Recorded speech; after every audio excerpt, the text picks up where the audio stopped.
자, 오늘 3강 시작하도록 하겠습니다. 제가 이제 붓다가 85년간을 살았는데 85년간을 어떻게 2시간 안에 줄여가지고 얘기를 할 수 있을까라고 생각을 해서 여러 가지 생각을 하다가 경전 중에 이런 부분이 있었어요. 이 네 군데가 중요하다. 그래서 이제 아난다가 마지막 그 세상을 뜨기 전에 옆에 앉아서 묻습니다. 예전에는 장마철이 지나면 각지에서 빅슈들이, 비구들이라는 뜻입니다. 열애를 몸소 뵙기 위해서 왔습니다. 우리는 마음을 잘 닦은 빅슈들이 열애를 몸소 뵈러 오는 것을 맞아들이고 존경을 표하는 것을 맞이하였습니다. 그러나 이제 세종께서 가시고 나면 마음을 잘 닦은 빅슈들이 열애를 몸소 뵈러 오는 것을 맞아들이지 못하고 존경을 표하는 것을 맞이하지 못합니다. 그렇게 얘기하니까 세존이 뭐라고 그랬냐면, 아난다야, 믿음 있는 고귀한 가문의 아들들이 보아야 하고 경건해야 할 곳이 네 군데가 있다. 내가 죽고 나면 이 네 군데 가서 나를 생각하라, 그런 것입니다. 이제 열애가 여기서 태어났다 라고 믿음 있는 고귀한 가문의 아들이 보고 경건함을 일으켜야 할 곳이 있다. 그러니까 지금 많은 사람들이 성지의 순례를 하고 있습니다. 그런데 그 성지에는 왜 가느냐 하면 거기 가서 그 붓다의 말을 생각하면서 경건한 마음을 일으키려고 간다는 거 아주 중요합니다. 두 번째, 여기서 열애가 위 없는 바르고 원만한 깨달음을 바르고 원만하게 깨달았다. 두 번째는 깨달은 장소입니다. 태어난 장소, 깨달은 장소. 세 번째, 여기서 열애가 진리의 수레바퀴를 굴렸다. 그러니까 45년 동안을 돌아다니면서 설교를 합니다. 그게 진리를 전하는 건데, 전하는 것을 수레바퀴를 돌렸다라고 표현합니다. 나중에 또 얘기를 하겠습니다만은. 그 다음에 네 번째, 여기서 열애가 남김없는 세계로 완전한 니르바나에 드셨다. 열반의 걸 니르바나라고 그러죠. 열반에 드셨다. 그러면 일생이 끝나는 거죠. 이런 데를 가보고 경건함을 일으켜야 할 곳이 있다. 이 네 군데를 말했습니다. 다시 강조합니다. 여기를 가면 그냥 가서 보고 그냥 경전 한번 외우고 오는 게 아니라 경건함을 일으켜야 돼요. 거기서. 그 얘기는 뭐냐면 수행을 하고 그 말을 갖다 배우고 다시 듣고 하는 것에 대해서 항상 깊이 있게 이 문제를 생각하라 하는 것입니다. 자, 사kyamuni의 한 살입니다. 한 살이. 그러니까 일생을 뭐라고 우리말로 하는가 하고 찾아봤더니 사전에 한 살이라는 말이 있어요. 일이 하나니까. 살다가 살이니까 일생을 한 살이라고 그러면 처음에 태어난 BC 623년 현재 2021년이니까 2644년 전에 현재 네팔의 룸비니 동산에서 태어나십니다. 자, 그때가 그 나라가 카필라 바스투라는 곳이에요. 근데 그 카필라 바스투의 성주였어요.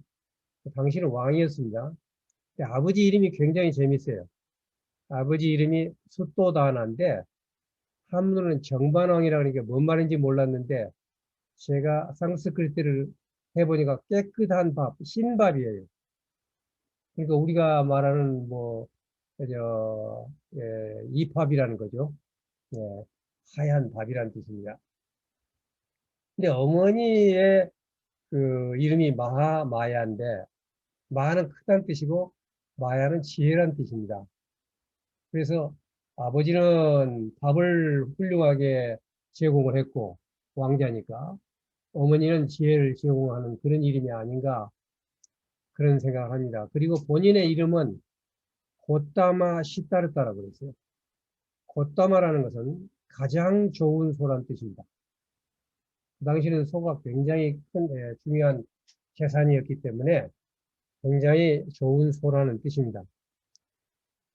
시타르타라는 것은 모든 뜻을 이룸이라는 뜻입니다. 그러니까 가장 좋은 손대 이 소가 나중에 모든 뜻을 이룬다. 막 그러한 뜻으로 봐서 그렇습니다. 그러면 우리가 룸비니가 어디냐? 자, 이제 여러분들이 여기 인두가 있고, 그다음에 티벳이 있습니다. 위에 그 빨간 부분이 바로 히말라야 밑에 빨간 점이 있는 곳이 룸빈입니다. 자, 이걸 히말라야라고 그러는데 경전에 보면 설산이라는 이름이 많이 나옵니다. 설산이라는 것은 바로 이 히말라야를 얘기를 하는 것입니다. 지금 여기 네팔입니다. 이렇게 국경선이 네팔이 보이죠, 이렇게. 네팔이 보이고, 여기가 네팔의 수도 카트만두입니다. 카트만두에서 서쪽으로 한 400km, 3, 400km쯤 됩니다. 여기에 룸빈이라는 데가 있는데, 이 룸빈이 동산에서 태어나셨습니다. 이 국경선 밑에가 인도인데, 지금 여러분들 여기서 보면 조그맣게 포카라는 데가 있어요, 포카라. 이 포카라가 히말라야 가는 모든 사람은 여기 이 지역 가는 사람들은 포카라를 거쳐서 갑니다. 저도 포카라까지 가봤는데 여기서 유명한 그 트레킹 코스가 있는데 그 트레킹 코스는 저는 가보지는 못했습니다.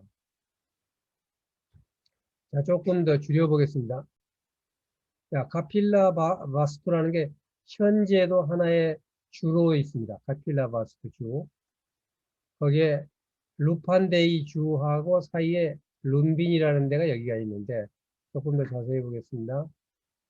자, 여기가 룬빈이고 그리고 실제로 태어난 곳이 룬빈이 동산인데 실제로 살았던 데는 어디냐면 바로 틸라우라 코트라는 데입니다. 틸라우라 코트인데 여기서 임신을 해가지고 그 당시에는 애를 낳았는데 친정에 가서 애를 낳는 게 일반적이었습니다. 우리나라도 그런 예가 많죠. 편하니까 애 낳는 게. 그래서 여기서 이렇게 갑니다. 이제 친정이 이쪽이에요. 친정이 이쪽이에요. 가다가 이 룸비니 동산에서 도중에 붓다를 낳게 됩니다. 그런데 최근에 고고학자들이 발굴을 하다가 이쪽 인도 쪽에도 카필라성이 있다 이렇게 나왔어요. 현재 고고학적으로 봐서는 이 인도 측과 그다음에 네팔 양쪽에 그 소위 살았던 곳이 나옵니다. 성이 태어난 곳은 아까 말한 대로 길 가다가 나왔다고 했죠. 그런데 원래 태어나서 자란 곳은 이 카필라 마스투에 있는 현재의 틸라우라 코트라고 합니다. 여러분들이 여기 가만히 보면 이건 지금 현지에 세워진 간판을 제가 찍은 겁니다. 근데 여기 보면은 은빈이에 보면 까맣게 기둥이 하나 그려져 있죠. 이건 아쇼카 대왕이 다음에 보겠습니다만은 BC 3세기에 거기에 옛날 붓다가 왔다 간 곳을 다 돌아다니면서 기둥을 세웠어요. 그래서 그 기둥이 지금까지 남아있는 장소입니다. 지금 현재 제가 아까 말씀드렸던 기둥이 현재 그대로 보이죠. 이것은 위에 부분은 조금 고친 것 같아요. 이 부분은. 그러나 이 기둥은 BC 3세기에 아쇼카 왕이 세웠던 기둥이 그대로입니다. 그냥 복제해서 만든 이른바 레프리카라는 게 아니고 원 기둥이라는 것입니다. 그래서 그 옆에다가 이렇게 건물을 지어 놓았습니다. 자, 기둥에는 요건 지금 1800년대에 영국의 고고학자가 발굴을 하는 중입니다. 그러니까 BC 3세기에 지금으로부터 한 2300년 전에 세웠던 기둥이 이때 드디어 발견이 되는 겁니다. 다 덮여있던 게. 그러다 보니까 밑에 이렇게 글자가 있었던 거예요. 이게 브라미 글자라는 겁니다. 브라미 글자. 이 브라미 글자는 어떻게 보면 지금 그 프러시아 쪽에서 나왔었던 브람 뭡니까? 브람 글자인가? 그 글자하고 거의 비슷합니다. 그러니까 글자 자체를 거기서 들여오고 말은 당시 브라크리티아를 쓴 겁니다. 그래서 그 글자를 해석을 해 놓은 것을 제가 영어로 된 놈을 제가 우리말로 좀 번역해 봤습니다. 이 글을 제가 옮긴 겁니다. 많은 신들의 사상을 갖고 있는 피아다시 왕이 다리에 오른 지 20년 지나 몸소 이곳을 찾아 절을 올린다. 부다가 언제 태어난지는 알 수가 없습니다. 기록이 없습니다. 그런데 불경에나 이런 데 보면은 이 피아다시는 아쇼카 왕의 다른 이름을 말합니다. 그래서 아쇼카가 언제 집권했는지는 기록에 남아 있습니다. 기록을 막 했으니까 이렇게. 그래서 이걸 가지고 아까 말했던 5세기에 부다가 태어났다. 이렇게 역산을 해서 부다가 태어난 날을 보는 것입니다. 그래서 이곳에 부다 사캬무니가 태어나셨기 때문이다. 그래서 돌로 마을 모습을 만들고 돌기둥을 세우게 하였다. 이곳에서 거룩하고 훌륭한 분이 태어난 것을 기리기 위하여 룸비니 마을에 조세를 줄여 거두어 들인 것 가운데 8분의 1만 내도록 한다. 이런 글입니다. 참 놀라운 일입니다. 우리나라에 여러분이 알고 있는 옛 조선, 다시 말하면 고조선 시대에 글이 이렇게 남아있는 겁니다. 그리고 유물이 이렇게 남아있는 겁니다. 이런 부분은 제가 붓다를 공부하면서부터 좀 붓다를 한번 정말로 제대로 태어난 데가 어디고 깨달은 데가 어디고 그다음에 열반을 한 곳이 어딘가를 가보고 싶었어요. 그래서 가서 여기가 2000년 전에 우리나라는 지금 방구난검이 어디서 태어났고 이거 많은 논란이 되고 있는데 정말 이게 남아 있는가? 그래서 이런 성인들의 제가 복부도 가보고 다 가봤다고 그랬죠. 성인들의 기록이 분명히 남아 있는가 하고 딱 가서 봤는데 이런 것들이 남아 있는 거예요. 근데 이것이 왜 이렇게 남아 있게 됐느냐 하면 바로 아쇼카 대왕의 얘기입니다. 찬드라구프타의 손자인 이 아쇼카 대왕은 굉장한 정복자였습니다. 다시 말하면 인도 대륙을 완전히 정복을 했습니다. 완전히 정복을 해가지고 그야말로 제국을 형성을 했는데 이 아쇼카 대왕이 그렇게 정복을 하는 과정에서 마지막에 남쪽에 있는 그런 그 나라를 정복하는 과정에서 30만 명을 죽였어요. 그래서 갑자기 이런 생각을 한 겁니다. 내가 나라를 크게 만들면서 사람만 많이 죽이고 있지 않는가? 이게 무슨 의미가 있는가? 이 세상의 역사에서 수많은 정복자들이 있고 그런 사람들을 잘못해서 영웅이라고 얘기하고 있습니다만은 그러나 그러한 정복자들이 이렇게 깨닫는 분들은 굉장히 드문데 아쇼카는 딱 깨닫고 나서 전쟁을 중지했습니다. 그리고 유명하게 소위 정신적인 방법으로 세계를 지배하기 시작하는 것이 바로 이러한 아쇼카 대왕의 여러 가지 칙령입니다. 곳곳에 칙령을 발휘합니다. 그 부분은 제가 너무 많아서 그 부분도 제가 따로 한번 공부를 해봤습니다만 대단합니다. 지금도 남아 있습니다. 그렇게 칙령을 발휘를 해서 보면은 모든 종교를 인정한다. 그리고 모든 사상을 인정한다. 그리고 정신적으로 모두들 이웃을 사랑하고 그리고 자기 하고 있는 종단들을 갖다 운영을 잘하고 거기에 화합을 이루고 이런 식으로 해서 그쪽에 소위 말해서 덕치를 하는 대표적인 예고, 그 결과가 남아 있고, 또 이런 결과들이 우리의 소위 옛 조선시대 때, 그러니까 단군 조선시대 때 있었던 기록이다. 그리고 그 글을 우리가 보고 있다. 이것은 상당히 저로서는 역사를 하는 사람으로서는 돌아다니면서 상당히 감동적이었고 또 믿음이 가는 그러한 결과였습니다. 자, 그걸 또 발굴을 했습니다. 그럼 발굴한 결과, 그 당시에 있었던 여러 가지 절터들이 이렇게 나왔습니다. 여기가 옛날 폐허가 된 절터고, 여기 아까 그 건물이고, 그다음에 이 왼쪽에 가면 아슈카 대왕의 기둥이 서 있습니다. 그 기둥이. 그 건물 안에 들어가면 이른바 그 붓다가 여기서 태어나서 천상천하 유아 독존이라고 부르짖었다는 곳입니다. 그래서 많은 순례객들이 오고 있습니다. 이제 거기에 보면 이렇게 붓다의 발자국이 남아 있다고 그래서 그쪽이 지금 현재 유적으로 좀 남아 있는 것을 제가 사진을 찍은 겁니다. 그 옆에 이제 루미니 동산에서 갑자기 태기가 있어가지고 그 나무 가지를 잡고 붓다를 나왔다고 그러는데 이게 그 나무다 라고 하는 그 나무인데 제 생각은 그랬습니다.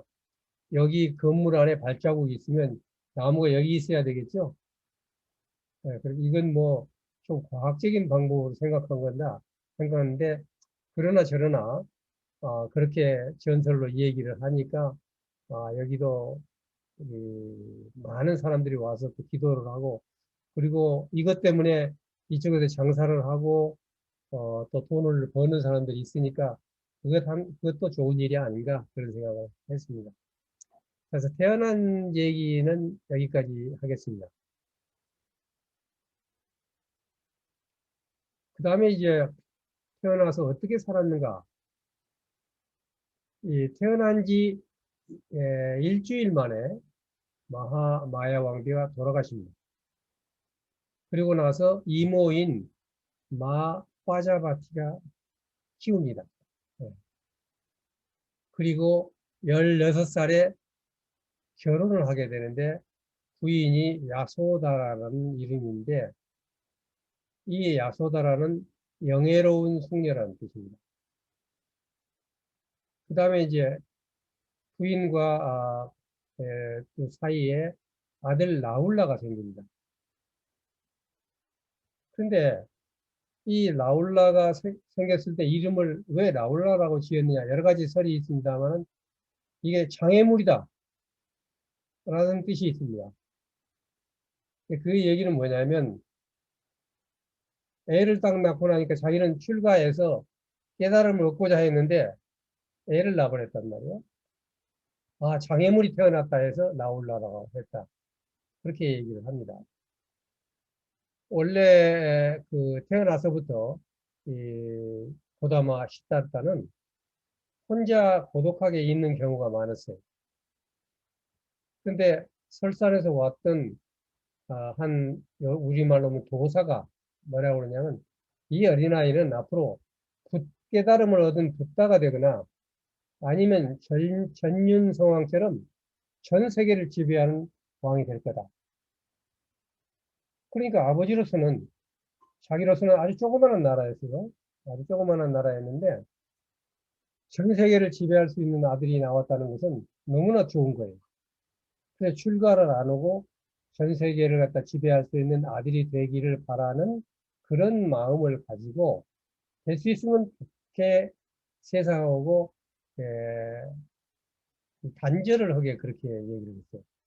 될 수 있으면 밖에서 잘 모르게 해가지고 전륜성왕이 되도록 큰 왕이 되도록 했는데 그런데 이 붓다는 항상 이쪽 저쪽 그 가끔 행사 때문에 나가면 새가 벌레를 잡아먹는 걸 보고 생사 문제를 생각하고 또 장례식을 보고 나서는 장례식이 뭔지 모르니까 저게 뭐냐?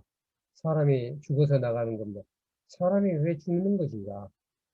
죽음을 생각하기 시작하고 이러기 시작하면서 나는 이 삶과 죽음이라는 게 무엇인지 꼭 알아야 되겠다 하고 명상을 하기 시작했습니다.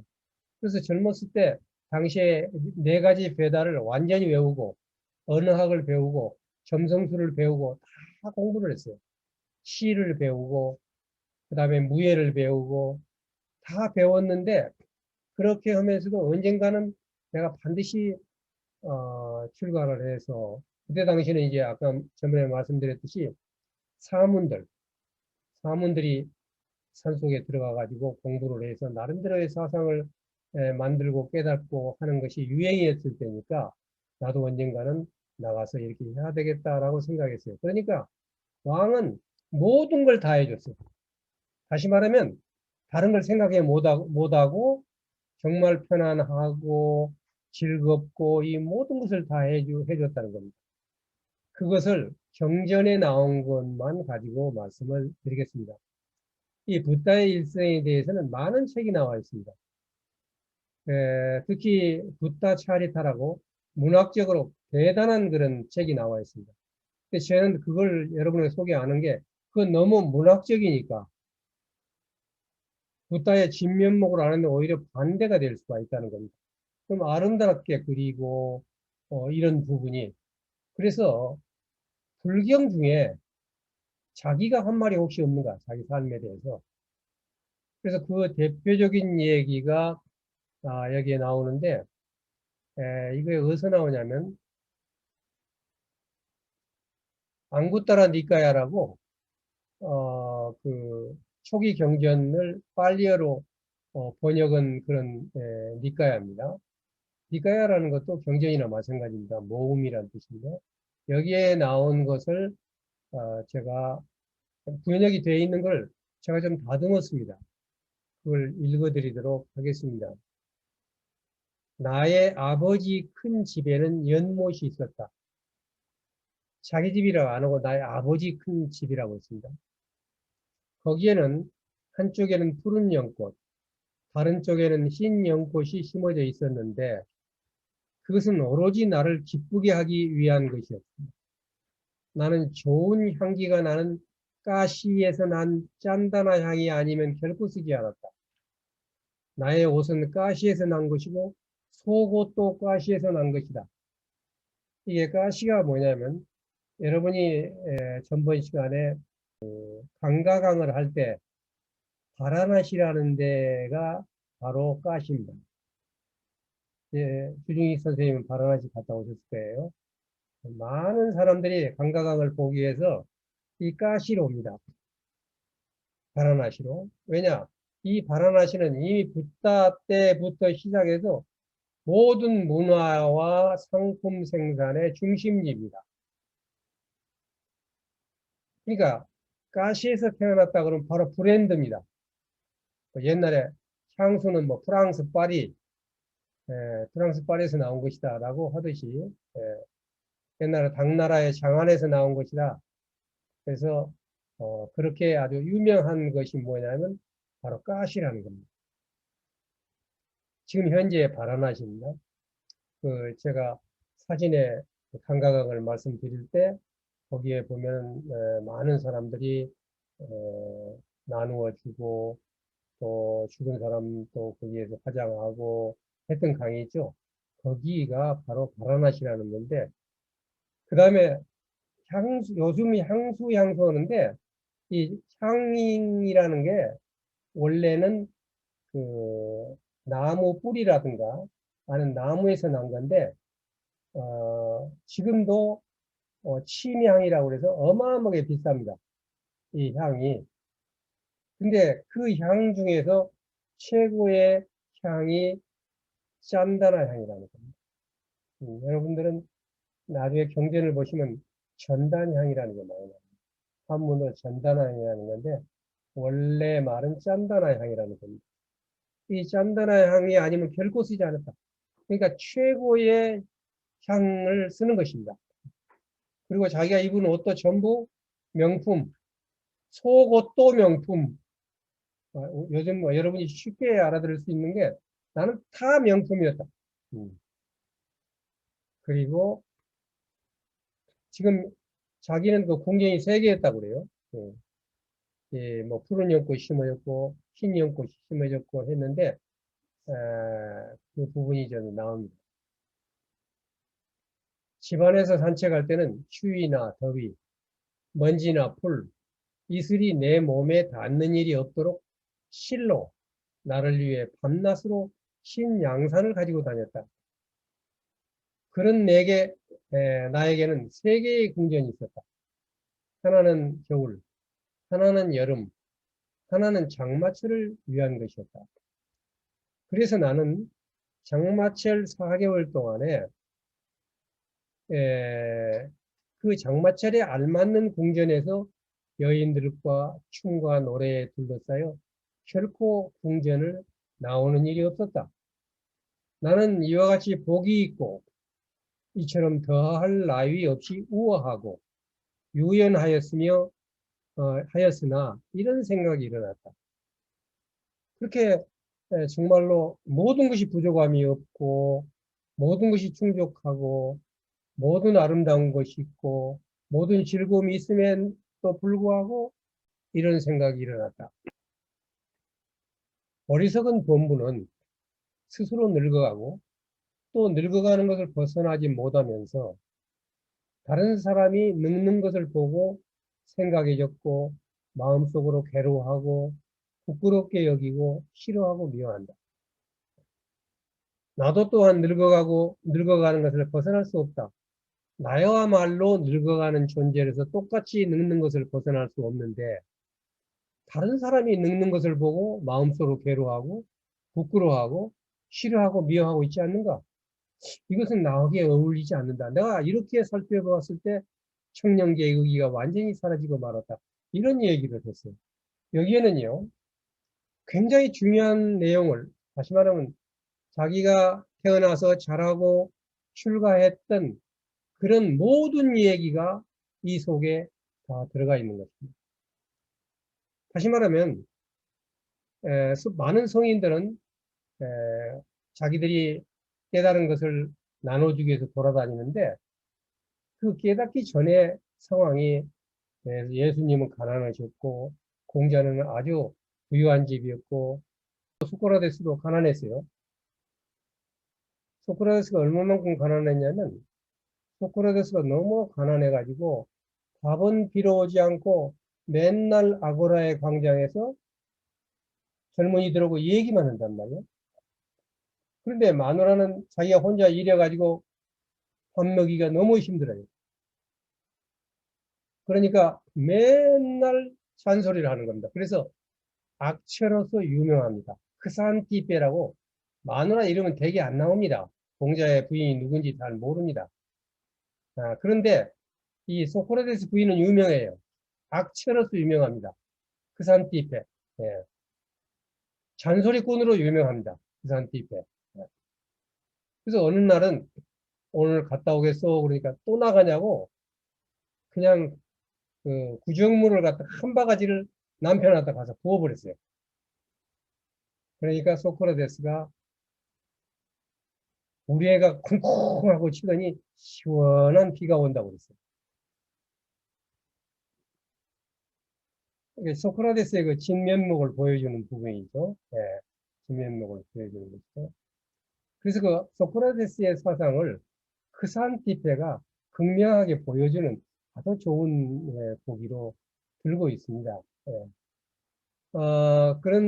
그런데 이제 여러분이 보시다시피 이 붓다는 아주 정말 활활하게 살고 부족함이 없었는데도 불구하고 모든 것을 가지고 있는데 출가하였다.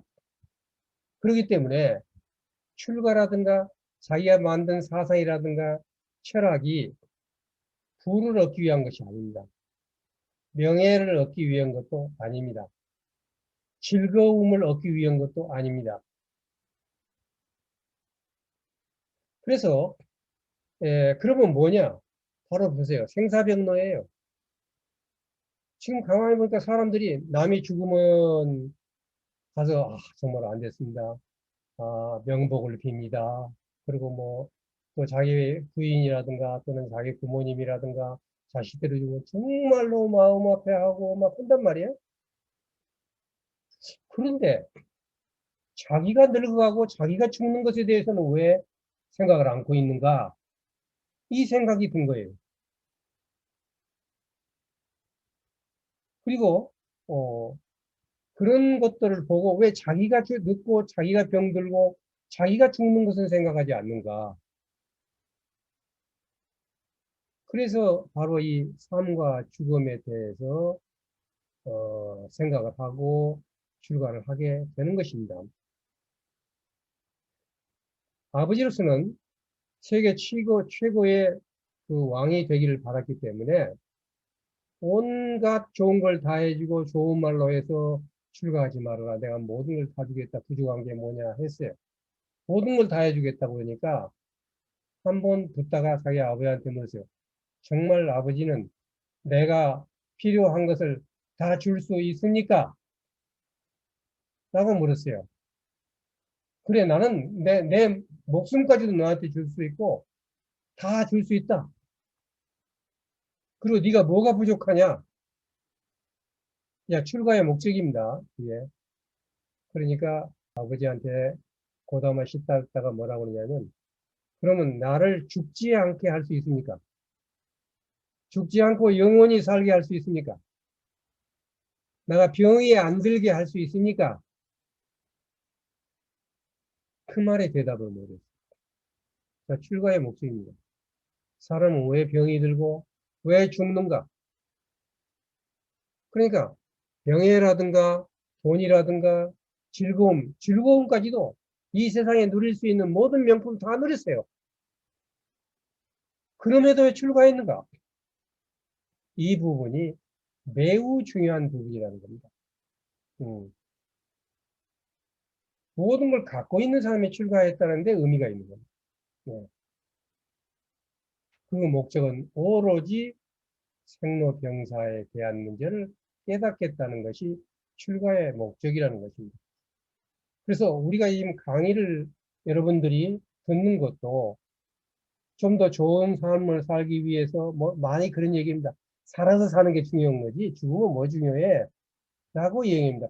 그 살아서 사는 삶이 내가 병들고 죽는 것을 정말 병도 안 생기고 안 죽을 수 있는가 하는 문제에 봉착했을 때 사람들은 그렇게 쉽게 살아서 즐거운 게 중요한 거지 담이 중요해 이런 얘기는 아니라는 겁니다.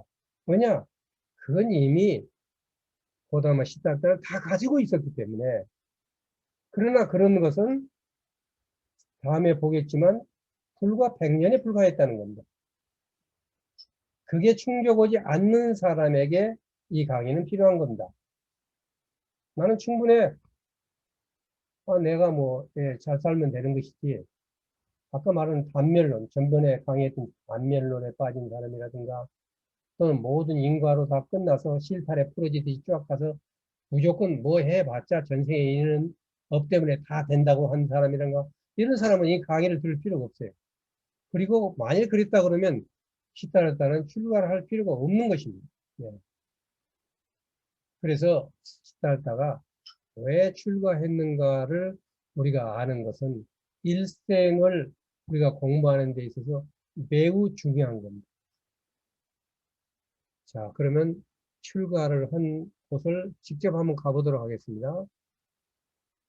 지금 현재 소위 살던 곳이라는 카필라 바스투 성에 남아있는 폐허가 된 것입니다. 그쪽에 가니까 굉장히 재미있는, 그러니까 옛날 부타처럼 스라마나, 사문이 되어가지고 수행을 하는 그 곳이 있었어요. 그러니까 옛날에 출가를 해서 어떻게 수행했을까? 라는 생각이 들어가지고 수행하는 사람을 봤습니다. 이제 브라만교적인 수행이죠. 좀 볼 수 있느냐 내가 얘기를 했더니 볼 수 있다고 그래요. 그래서 좀 아내를 좀 들여다봤어요. 30년째 지금 이렇게 앉아 있는 분이랍니다. 그러니까 지금 선정에 들어있는 상태입니다. 그럼 이제 여기에 추울 때는 불을 피웁니다. 이 꽃은 이제 온 사람들이 절을 하고 꽃을 놓고 또 돈을 놓고 하면 먹는 것은 위에 감자입니다. 감자. 그 다음에 이제 아까 봤었던 이 사람이 굉장한 수행자로 했더니 알고 보니까 제자예요. 근데 보니까 이 사람보다도 이 사람들이 더 멋있어. 진짜 수행자 같아. 그 내가 돈을 이제 10달러를 줬더니 이렇게 축복을 해주는 겁니다. 저한테. 제자예요. 근데 이제 그 둘이 먹는 밥이 꽤 많습니다. 그 스승한테 올리는 나밥인데 감자하고 채소 몇 가지 해서 지금 그 올리는 그런 부분입니다. 근데 이제 이때는 저도 상당히 수행을 하고 있을 때입니다. 근데 수행을 하고 있을 때 저도 옆에 앉아가지고 이분하고 한번 그 백회를 맞춰봤어요. 이분의 다시 말하면 이분의 생각에 한번 들어가 봤어요. 지금 무슨 생각을 하고 있는가? 그런데 이제 제가 이분의 들어온 느낌이 굉장히 슬퍼요. 그러면 아무런 그 감흥이 없고 잔잔하고 편함이 있어야 되는데 그거 왜 슬픔이 나한테 느껴졌을까? 물론 그것은 내 수행하는 도중에 아직도 내가 내 마음속에 슬픔이라는 게 많이 해소되지 않고 남아있다는 걸 뜻하겠죠. 뜻하겠는데, 자, 6년간 이보다도 더한 고행을 했던 붓다는 그러면 이런 상태가 아닌 어떤 상태로 해서 환희와 그러한 최고의 깨달음을 얻었을까 하는 것을 생각하게 하는 매우 중요한 장면이라고 볼 수가 있습니다.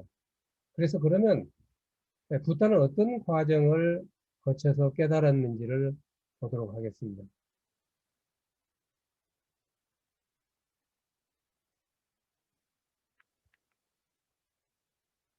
붓다는 29살에 출가를 합니다. 전에 말씀드렸던 스라마나가 되어져 스승을 찾아났습니다. 출가를 하게 되면은 모든 것을 버리고, 그러니까 자기가 이 말을 태워주었던 시종 한 사람만 데리고 동문을 통해서 나옵니다. 나와가지고 그 시종한테 자기가 갖고 있었던 모든 태물을 다, 그 명품들을 다 시종한테 줍니다. 시종한테 주고 나서 자기는 이제 소위 군소, 죽은 사람이 버린 옷이라든가 이런들 옷을 이제 주워 입고 드디어 스라마나 사문이 되어가지고 걸어서 가기 시작합니다. 거기서 가가지고 처음에 밭이라는 데를 가가지고 스승이 중요하니까 박가바라는 선인을 찾아갑니다. 이 박가바는 물, 불, 해, 달을 섬기면서 아주 극단적인 고행을 합니다. 이 사람의 목적은 하늘나라에 태어나기 위한 것입니다. 그리고 이 소위 속세를 벗어나서 하늘나라에 태어난 것이고 그곳에서 소위 즐거움을 누리기 위한 그러한 것을 했습니다. 그런데 그 밑에 가서 공부를 했습니다. 물불 해달을 섬기면서 극단적인 교행을 해봤어요. 오래 가지 않았어요. 왜냐? 가만히 보니까 그렇다고 해서 영원히 죽지 않는다는 대답을 못 해주는 거예요. 윤회하지 않고 살다는 대답을 못 해주는 거예요. 그래서 다시 또 거기를 스승을 떠나서 잘 배웠습니다. 그리고 떠나서 다음에 바이살리라는 데를 갑니다. 이 바이살리에 가서 알라라 깔라마라는 선인을 만나서 그 가르침대로 수행을 합니다. 이 부분, 이 스승도 상당한 부분에서 소위 무소유초의 사마디까지 올라갑니다. 이 사마디라는 것이 선정에 든다는 것입니다. 한문으로는 정이라고 그러거든요. 사마디. 그래서 무소유의 그러니까 모든 것을 다 이제 마음에서 놓을 수 있는 데까지 배웠는데 이것도 아니다 라고 해서 떠납니다. 지금 그 바이살리에는 지금 이런 아쇼카 대왕의 그게 남아 있습니다. 기둥이 가장 완벽하게 남아 있는 기둥입니다. 그 아쇼카 대왕의 기둥 중에서. 그러면 여기에 카필라 성에서 출발해가지고 은빈이는 태어나기만 했지 태어난 의미는 있지만 29세까지 살았던 것은 카필라 성입니다. 카필라 성에서 쭉 따라서 이 감다키 강을 따라서 이렇게 옵니다. 감다키 강을 따라가지고 쭉 와서 바이샬리 이쪽에 와서 알라라칼라마 성인을 만납니다. 여기서 만나가지고 공부를 하고 나서 또 떠납니다. 떠나가지고 지금 여러분이 잘 아는 강가강입니다. 강가강이 이렇게 두 개가 만납니다. 강가강이. 그래서 강가강이 만나는데 아까 말했던 그 까시라는 데가 뭐냐면 이 바라나시가 여기입니다. 그래서 이 바라나시 쪽이 아니고 이쪽으로 따라서 옵니다. 이렇게 와가지고 왕사성이라는 데가 있습니다. 왕사성. 이 마가다국의 수도입니다. 여기에 와가지고 이제 강가강을 건넜죠. 여기서 강가강을 건너서 여기에 와가지고 여기서 우따까라 마뿌따라는 선인한테 또 공부를 합니다. 예. 그래서 비비상천까지 수준까지 올라갑니다. 거의 마지막 수준입니다. 이 비비상천이라는 것은 열반이라는 생각이 있는 것도 아니고 없는 것도 아닌 경지입니다. 최상의 경지까지 올라갔습니다. 그래서 이런 우타카라 마푸타는 너무 빠른 시간에 깨달은 것을 보고 그럼 너는 나의 제자가 돼서 내 뒤에 나를 이어서 네가 지도자가 되어라 라고 얘기를 합니다. 그런데 고다마 시달다가 가만히 생각해 보니까 이렇게 상황이 됐다 하더라도 10만 년이나 100만 년 뒤에는 다시 사람이 다시 그 업이 다 되면 다 끝나버리고 다시 윤회를 하게 되어 있습니다. 그럼 완전한 영원함을 얻는 것은 아니라는 겁니다. 그래서 자기 스승을 떠나서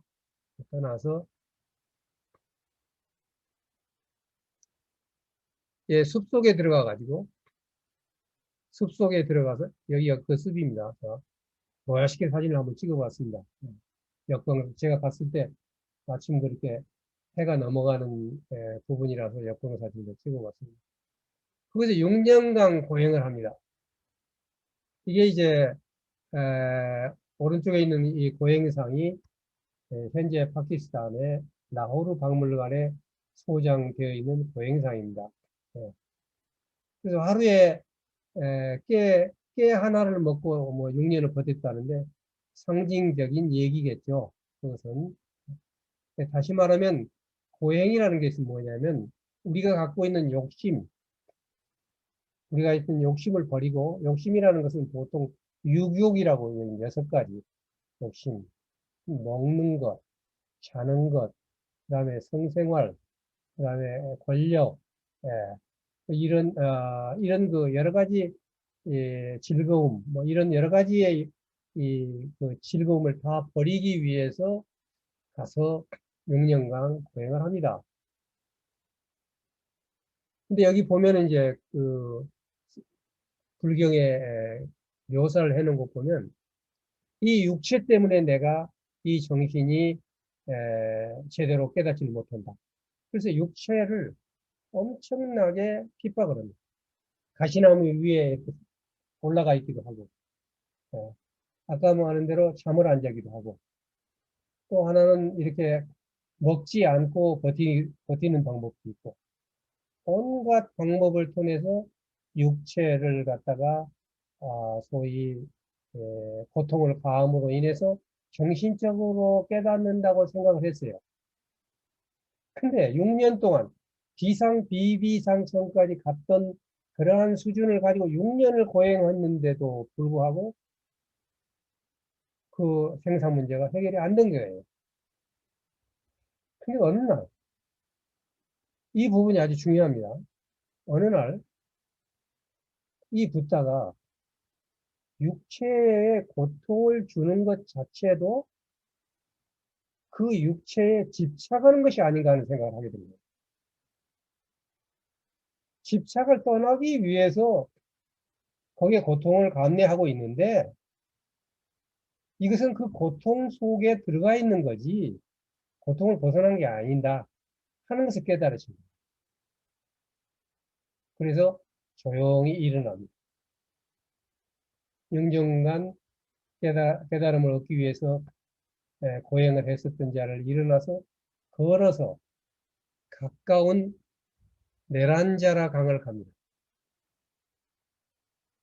자, 여기에 보면은 이 바이시알리가 있고 왕사성이 있는데 왕사성에서 조금 더 가면 현재 부다가야라는 데가 있습니다. 부다가야는 나중에 보면 알겠습니다만 깨달음을 얻는 곳입니다. 그런데 바로 그 옆에 네란자라 강이 있습니다. 그 강 가해가 6년간 고행을 했었던 곳이 있었습니다.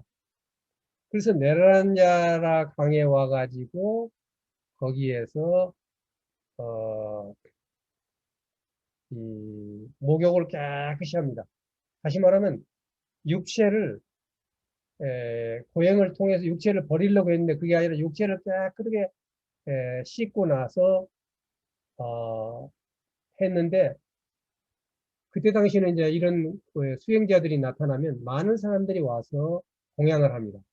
왜냐면 자기는 수행을 못하지만 수행자들에게 공양을 올리게 되면 많은 그 복을 받는다고 생각을 하기 때문에 그렇습니다. 그런데 수자타라는 여인이 수자타라는 여인이 우유로 만든 죽을 가지고 와서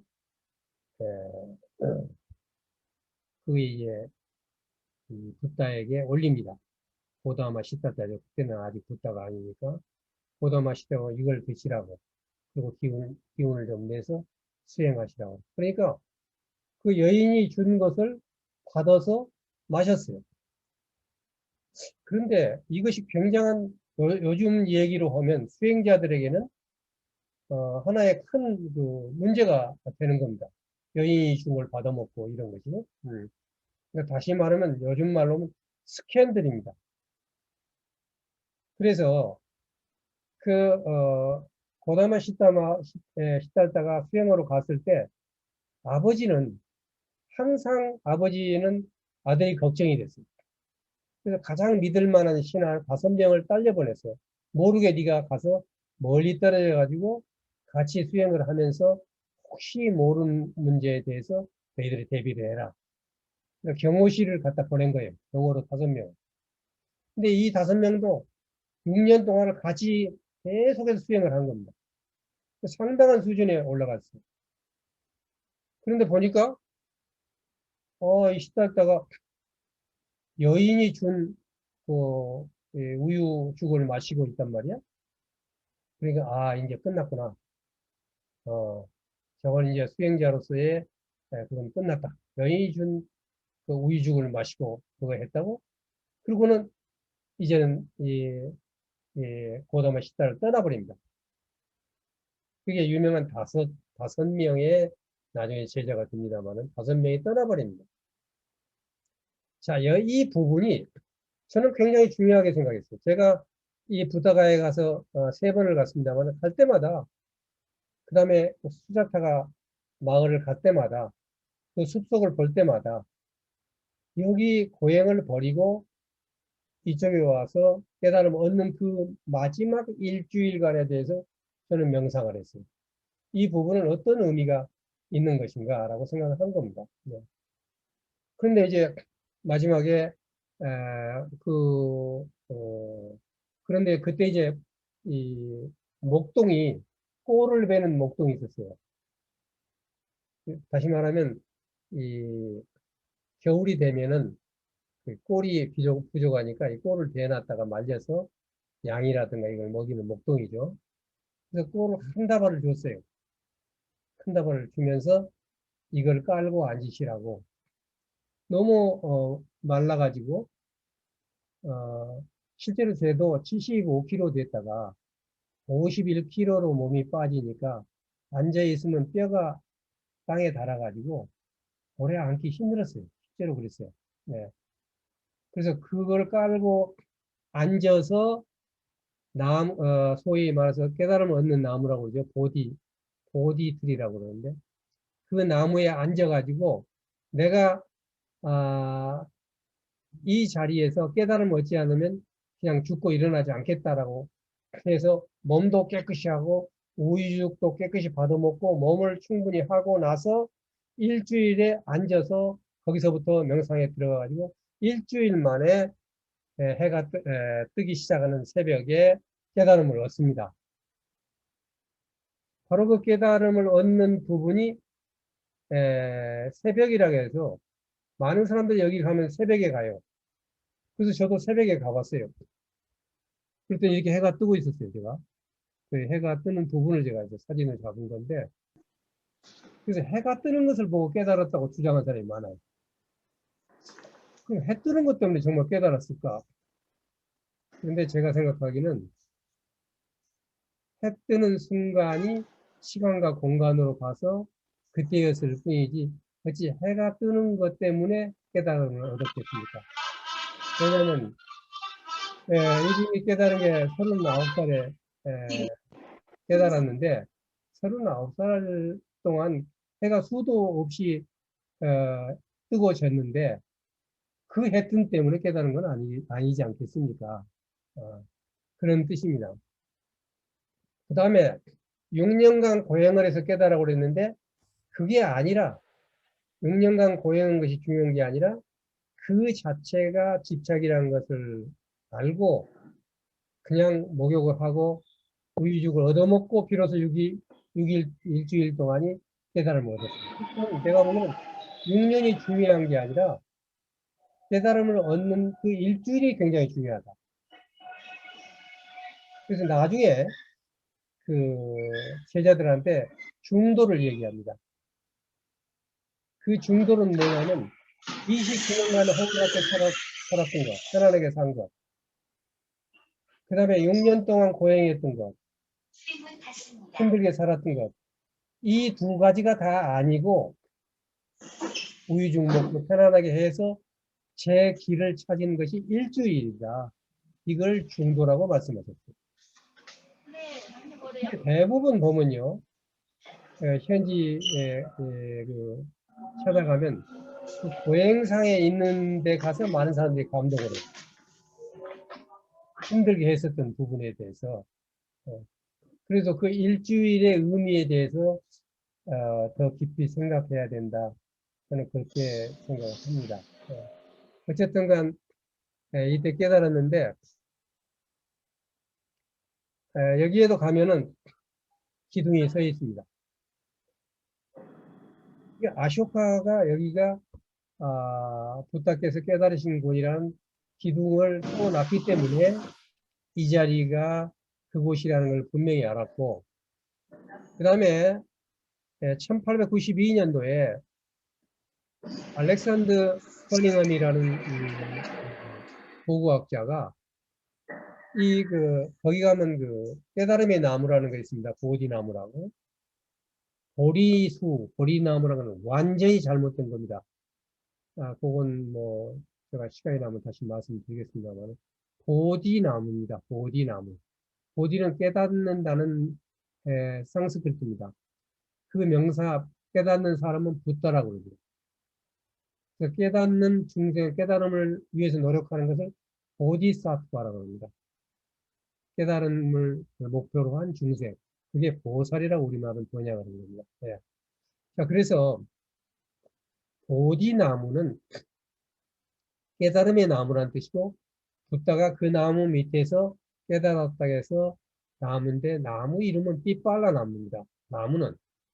근데 깨달음의 나무란 뜻인데, 보디가 여러분 잘 아시겠지만 우리말의 디귿이 지읒으로 바뀝니다. 옛날 경거장이라고 했던 것이 정거장이 됐죠. 지금도 평양 가면 경거장 한다고 그러죠. 예. 그렇게 바꾸면 보디가 그렇게 바뀌면은 음이 바뀌게 되면 여성 성기가 됩니다. 그래서 그냥 보리로 불렀던 겁니다. 근데 그럴 필요가 없었던 거죠. 국외음화를 할 필요가 없는 겁니다. 외래어는. 근데 왜 국외음화가 되면 좋지 않는 것이 되니까 그냥 보리로 해버렸던 겁니다. 이상하게 보리수라는 나무가 되어버린 거죠. 이건 잘못된 겁니다. 그러니까 우리는 항상 보디나무 아니면 깨달음의 나무 이렇게 해야 됩니다. 많은 우리나라 절 이름이 보리정사, 보리사 뭐 이렇게 하고 있는 건데 이것은 아까 말한 대로 이건 제가 논문을 썼기 때문에 제가 논문을 올려드리겠습니다. 특히 이 반야신경은 뭐 아제, 바라아제, 바라서 불교 아는 사람도 다 합니다.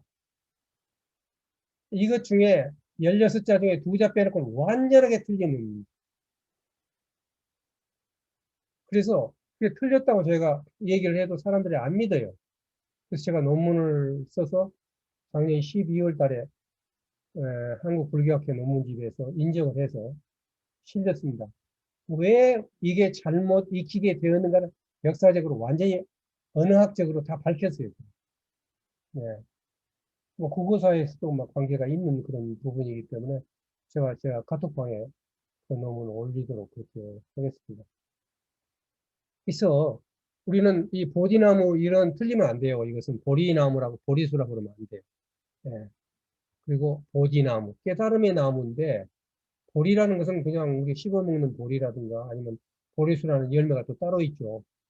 근데 그렇게 우리가 소위 원어를 잘못 된 건데 그 보디나무 아래서 소위 그 금광자라는 붓다가 앉았다는 그 자리를 찾아냈어요. 물론 붓다 그 시대 거 아닙니다. 그 뒤에 그 자리에다가 절을 세웠었던 것이 발굴이 됐습니다. 그래서 확실하게 이 자리가 그 자리다. 지금 나무에 있는 물론 이제 계속 씨가 나고 또 죽고 했겠죠. 그 보디 나무입니다. 또 그 밑에 또 금광자가 있고 그 옆에 건물에 들어가면 어, 이런 불상이 있습니다. 새벽 때는 참 많은 사람들이 들어와서 어, 여기에 와서 이렇게 나름대로 연꽃을 바치고 기도를 하고 합니다. 그 다음에 이제 밖에는 지금 가서 보면 완전히 티베트 성들이 점령을 하고 있습니다. 특히 연말연시에 제가 갔더니 각 파가 다른 옷을 입고 와서 붓다가 깨달음을 얻는 곳. 붓다가 태어나는 게 중요한 게 아니라 깨달음을 얻는 것이 중요합니다. 그래서 옛날에는 깨달음을 얻는 날에 많이 그 불교도들이 했는데 언제부턴가 부처님 오신 날 행사를 굉장히 크게 했어요. 저는 공부를 조금 더 역사적으로 봐야겠지만 그리스도교 영향이 크다고 생각합니다. 그리스도교에서는 그 부다가 오신 날이 굉장히 중요해요. 예. 근데 부다로서는 깨달음을 얻는 게 굉장히 중요합니다. 그래서 그 깨달음 얻는 날이 되면 실제로 그쪽에서는 여기 대단한 행사들이 열리고 있습니다. 전부 인도 스님들. 거기는 수많은 사람들이 와서 거기 와서 나름대로 깨달음을 얻기 위해서 또는 무언가를 깨닫기 위해서 오체투지를 하는 분들이 이렇게 많습니다. 네.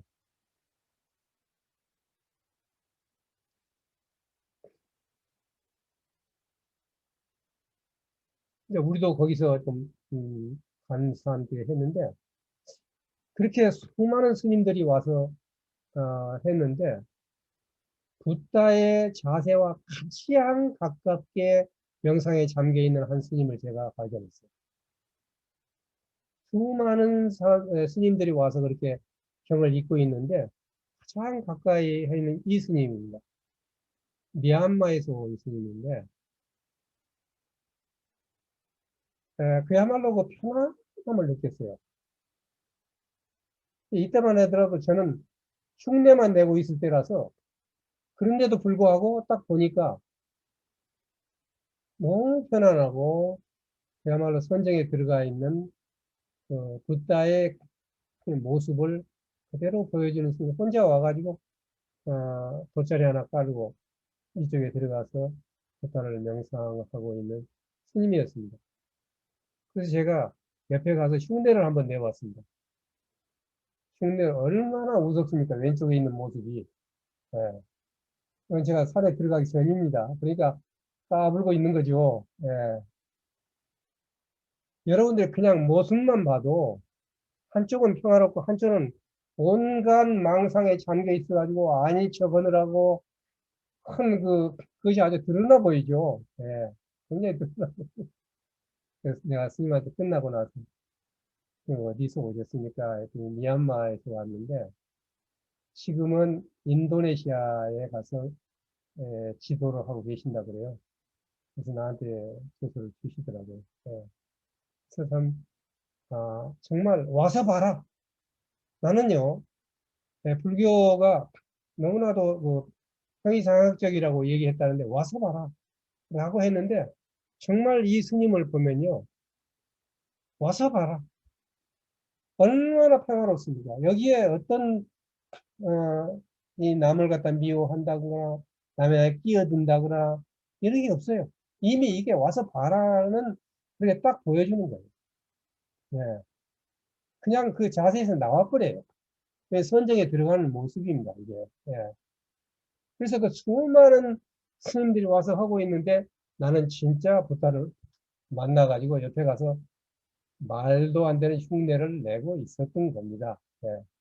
그러나 저는 이 스님의 기운을 받아서 여기 갔다 오고 나서 어, 2년 뒤에 바로 저도 입산을 합니다. 입산을 해서 나름대로 좀 흉내를 좀 내봤었던 그런 기억이 납니다.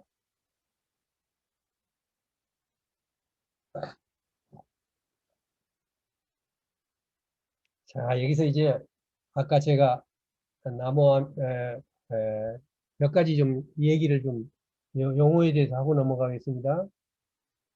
조문주 박사께서 나하고 얘기하고 나서 나무함이 답을 그랬어요. 그런데 그 나무함이 답이 뭔 뜻인지 아십니까? 그다음에 그 나무함이 답이 발음이 틀렸다는 것을 또 아시나요? 그다음에 우리가 석가모니라고 했는데 왜 삭갸문이라고 그런가? 이런 것도 좀 알고 넘어갈 필요가 있다. 그래서 간단히 좀 보고 가겠습니다. 왜냐하면 수도 없이 앞으로 할 거니까 우리가 상스크리트로 삭기야입니다. 삭기야 문의입니다. 근데 이 삭기야몬이라고 하니까 많은 사람들이 이렇게 손으로 보고 모니 하고 이 불교를 갖다가 좀 좋지 않게 보는 사람들을 모니라고 하잖아요. 그 모니라 그러면 안 돼요. 왜냐하면 모니가 틀려요. 삭기야 문이라고 그래요. 왜냐하면 삭기야는 삭기야족이라는 결의 이름입니다. 삭기야는. 그리고 문이는 거룩한 사람이라는 뜻입니다. 그러니까 붓다하고 같은 말이에요. 문이는. 그 당시에 깨달음을 얻는 사람들을 문이라고 그런 거예요. 이게 삭기야족에서 깨달음을 얻는 사람이다라고 한 것이 삭기야문입니다. 그 다음에 이제 여기 보면 석가문, 야문이 이 삭기야가 장음이 붙었죠. 그다음에 석가모낭 이렇게 여러 가지로 한문으로 번역을 했는데 우리는 이제 석가문이라고 석가모니 뭐해서 이 우리말로 뭐라고 읽으니까 석가모니라고 하고 있는 것입니다. 그런데 이 사전을 찾아보면 이 글자는 소 우는 소리 모자하고 어두울 무자하고 두 가지로 읽습니다. 그러니까 석가문이라고 읽으면 되겠죠. 예, 석가문이라고. 그러니까 석가모니가 원어가 석가모니니까 뭐라고 읽어야 되는데 뭐라고 읽어버린 거예요.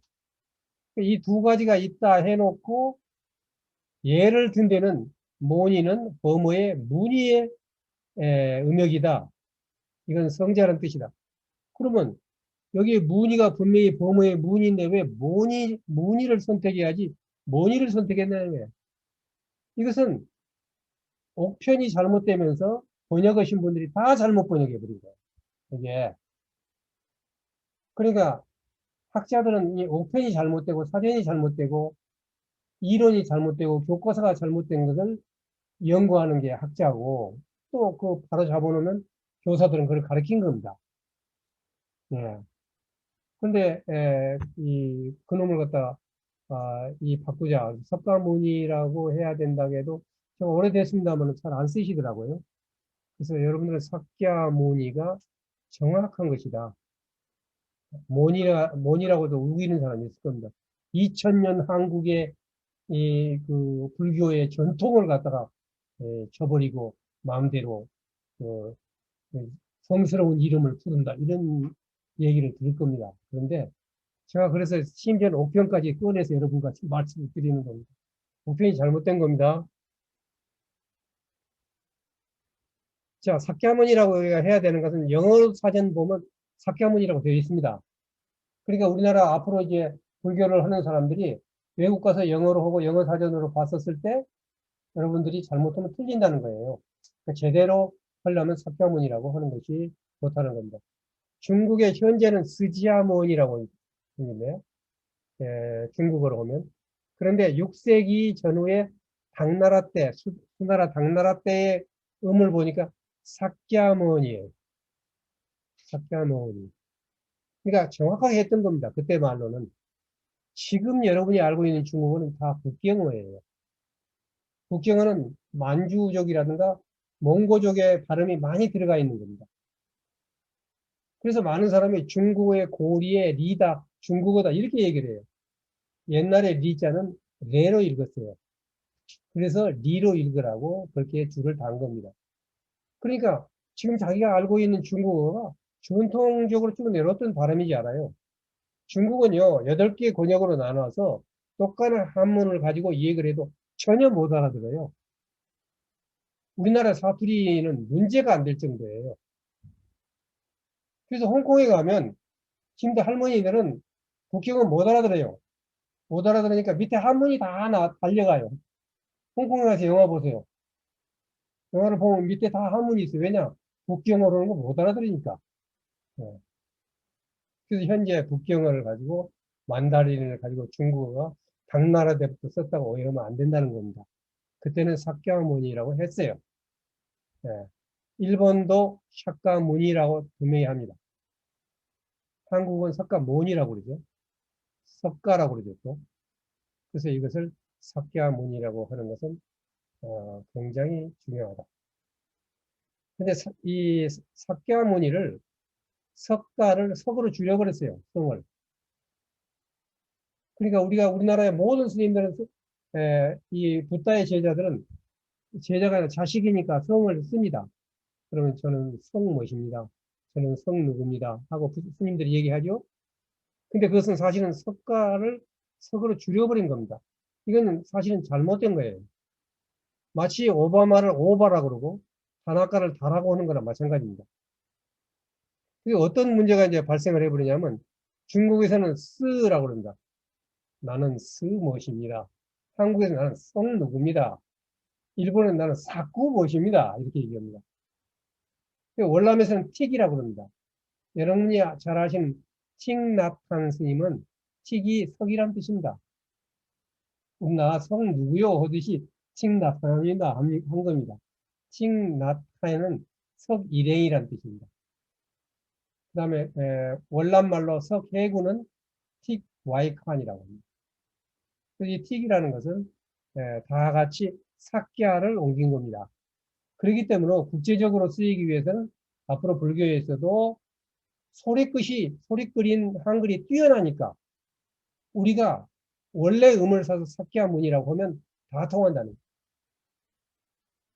그럼 우리가 왜 우리 소리를 안 살리느냐 하는 것입니다. 그래서 앞으로는 사키야라고 쓰는 것이 바람직하다. 좀 발음은 좀 어렵지만 나는 사키야 누구요?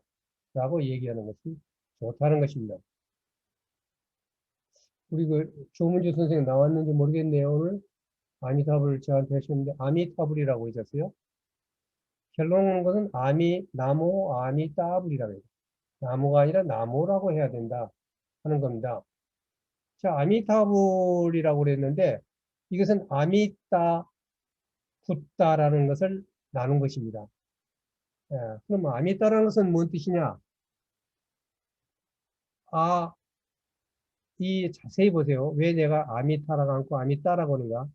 이 상스크리트에는 타라는 발음이 있고 따라는 발음 두 개가 있어요. 그러니까 아미타라 그러면 전혀 다른 뜻이 되어버려요. 뜻도 없는 단어도 없어요. 그런 것은. 그러니까 아미따라고 반드시 해줘야 된다.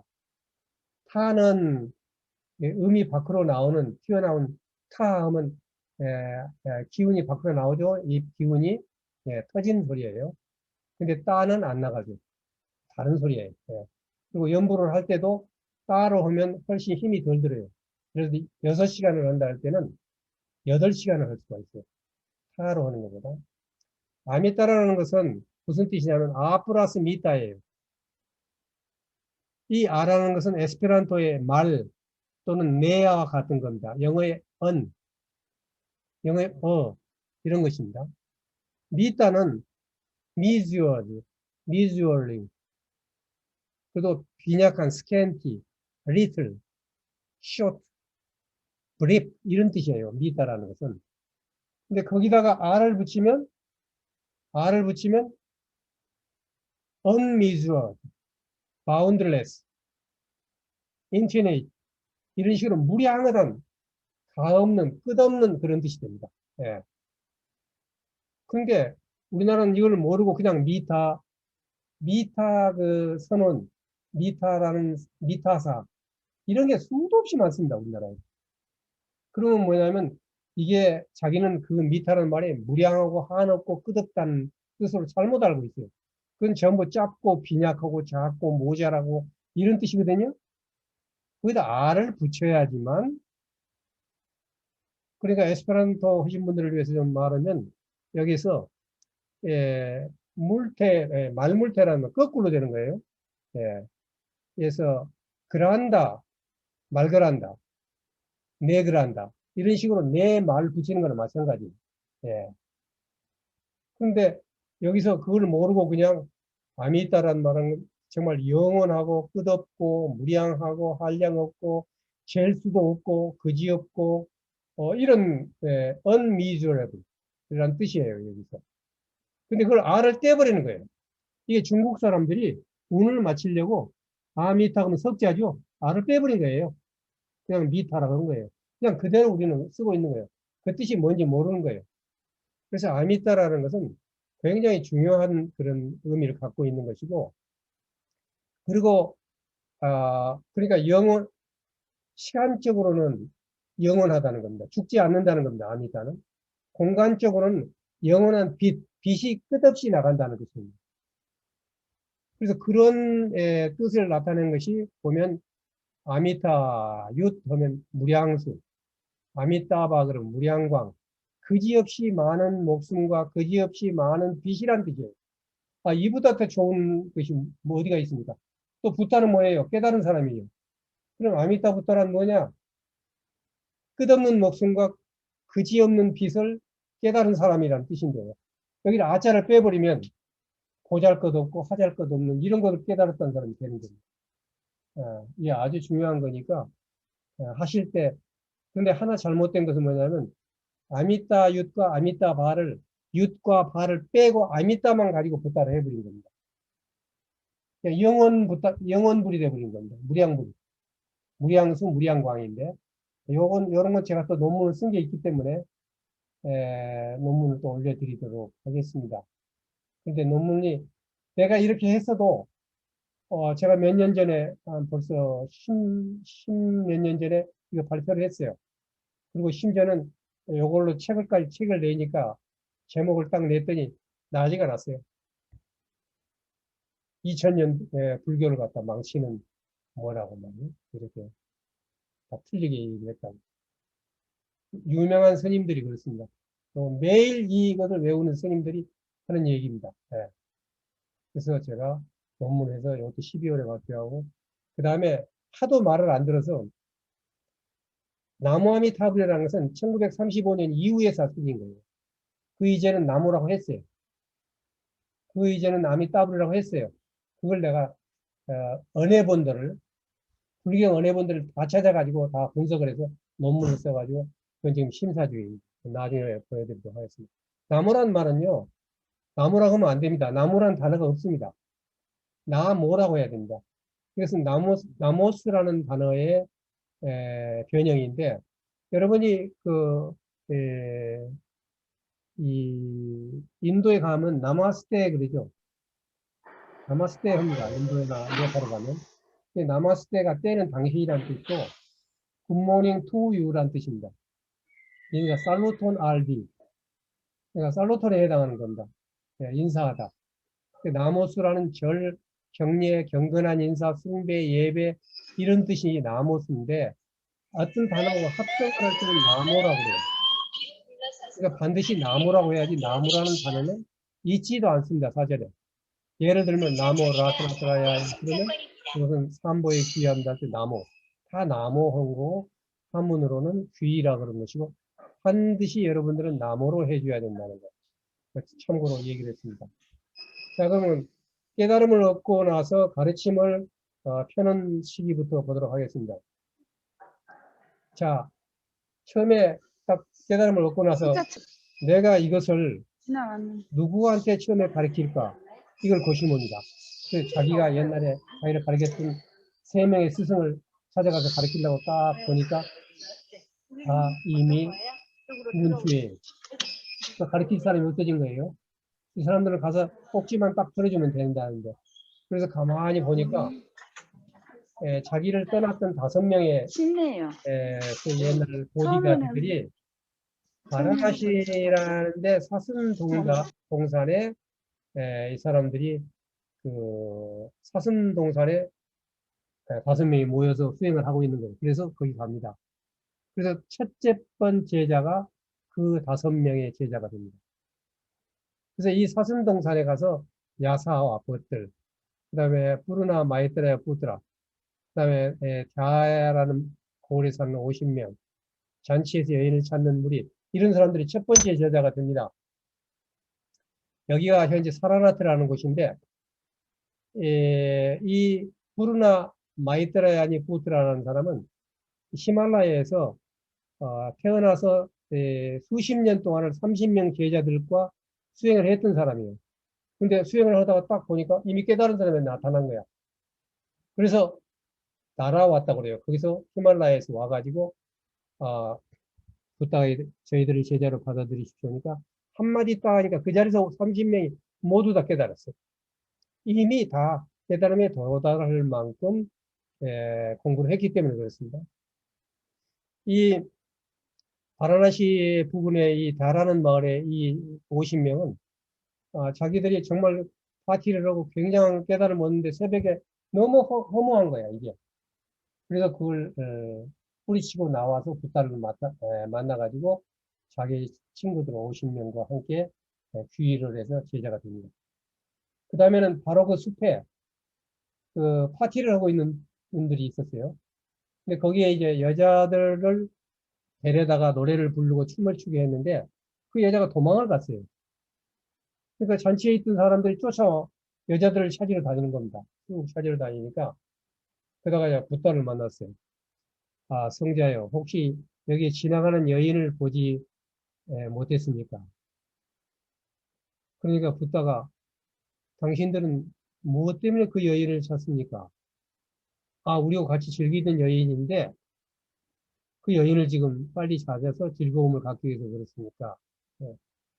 그러니까 거기서 붓다가 뭐라고 그러냐면 여자를 찾는 것과 자기 자신을 찾는 것 중에 어떤 게 중요합니까?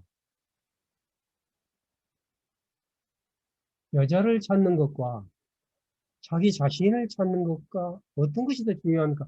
이 소리에 이 사람들이 깜짝 놀랐어요. 그리고 거기서 제자가 됩니다. 어. 그리고 이 초기에 이 사람들은 모두가 다 깨달음을 얻습니다. 깨달음을 얻고 나서 그 자리에서 거기에서 또 자기가 교주 노릇을 하는 게 아니라 가르침을 펴기 위한 첫 번째 선언을 합니다. 나는 하늘나라의 올가미와 인간 세계의 올가미, 그 모든 세계의 올가미를 벗어났다. 깨달음을 얻었다는 뜻입니다.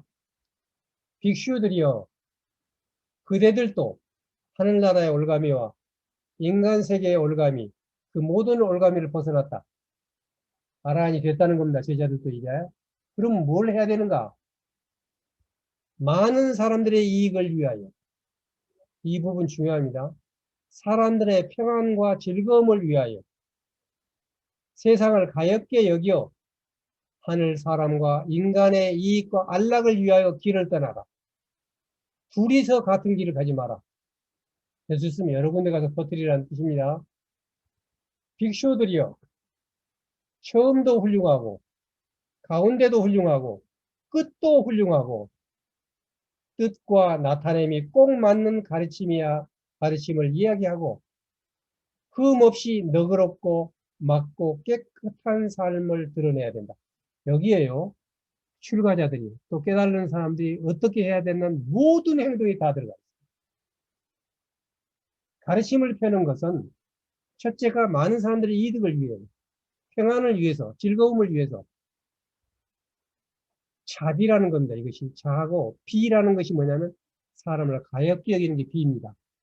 자비는 한 가지가 아니라 자와 비는 자에는 사랑을 베푼 거고 비는 에, 성경으로 말하면 긍휼히 여기는 겁니다.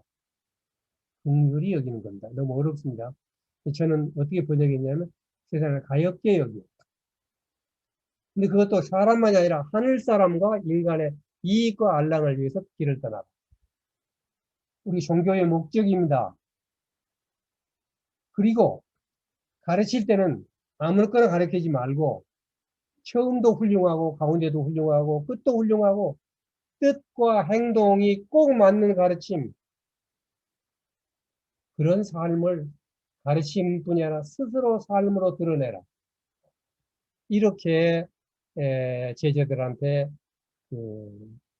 가도록 얘기를 했습니다. 그러므로 저는 이것을 새기면 새길수록 제가 강의하면서도 내가 제대로 하고 있는 것인가, 정말 내가 무엇 때문에 강의를 하고 있는 것인가, 저는 될 수 있으면 그 말을 그대로 말씀드린다 했어요. 왜냐하면 그것은 처음도 훌륭하고 가운데도 훌륭하고 끝도 훌륭하고 했는데 이것을 내가 잘못 나타내면 안 되니까.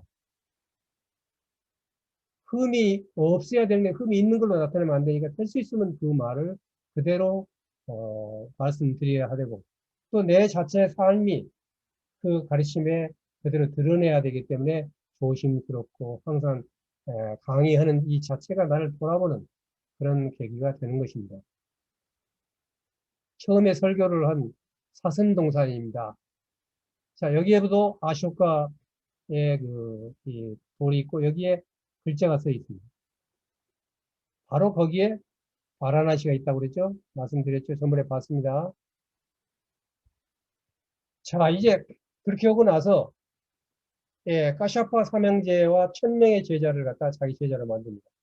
이 까샤파 삼형제는 대단히 유명한 사람입니다. 그 당시 마가다국에서 500명의 제자들 데리고 모든 사상계를 지배하고 있었던 지금으로 말하면 대화교입니다. 대화교의 교주들입니다. 다 삼형제가. 근데 이 삼형제를 이틀 만에 전부 굴복을 시켜서 제자를 만듭니다. 그 다음에 빈비사라 왕. 이 빈비사라 왕은 대단히 대단한 왕으로 나옵니다. 어느 날 보니까 진짜 대왕이 될 만한 사람이 지나가거든요.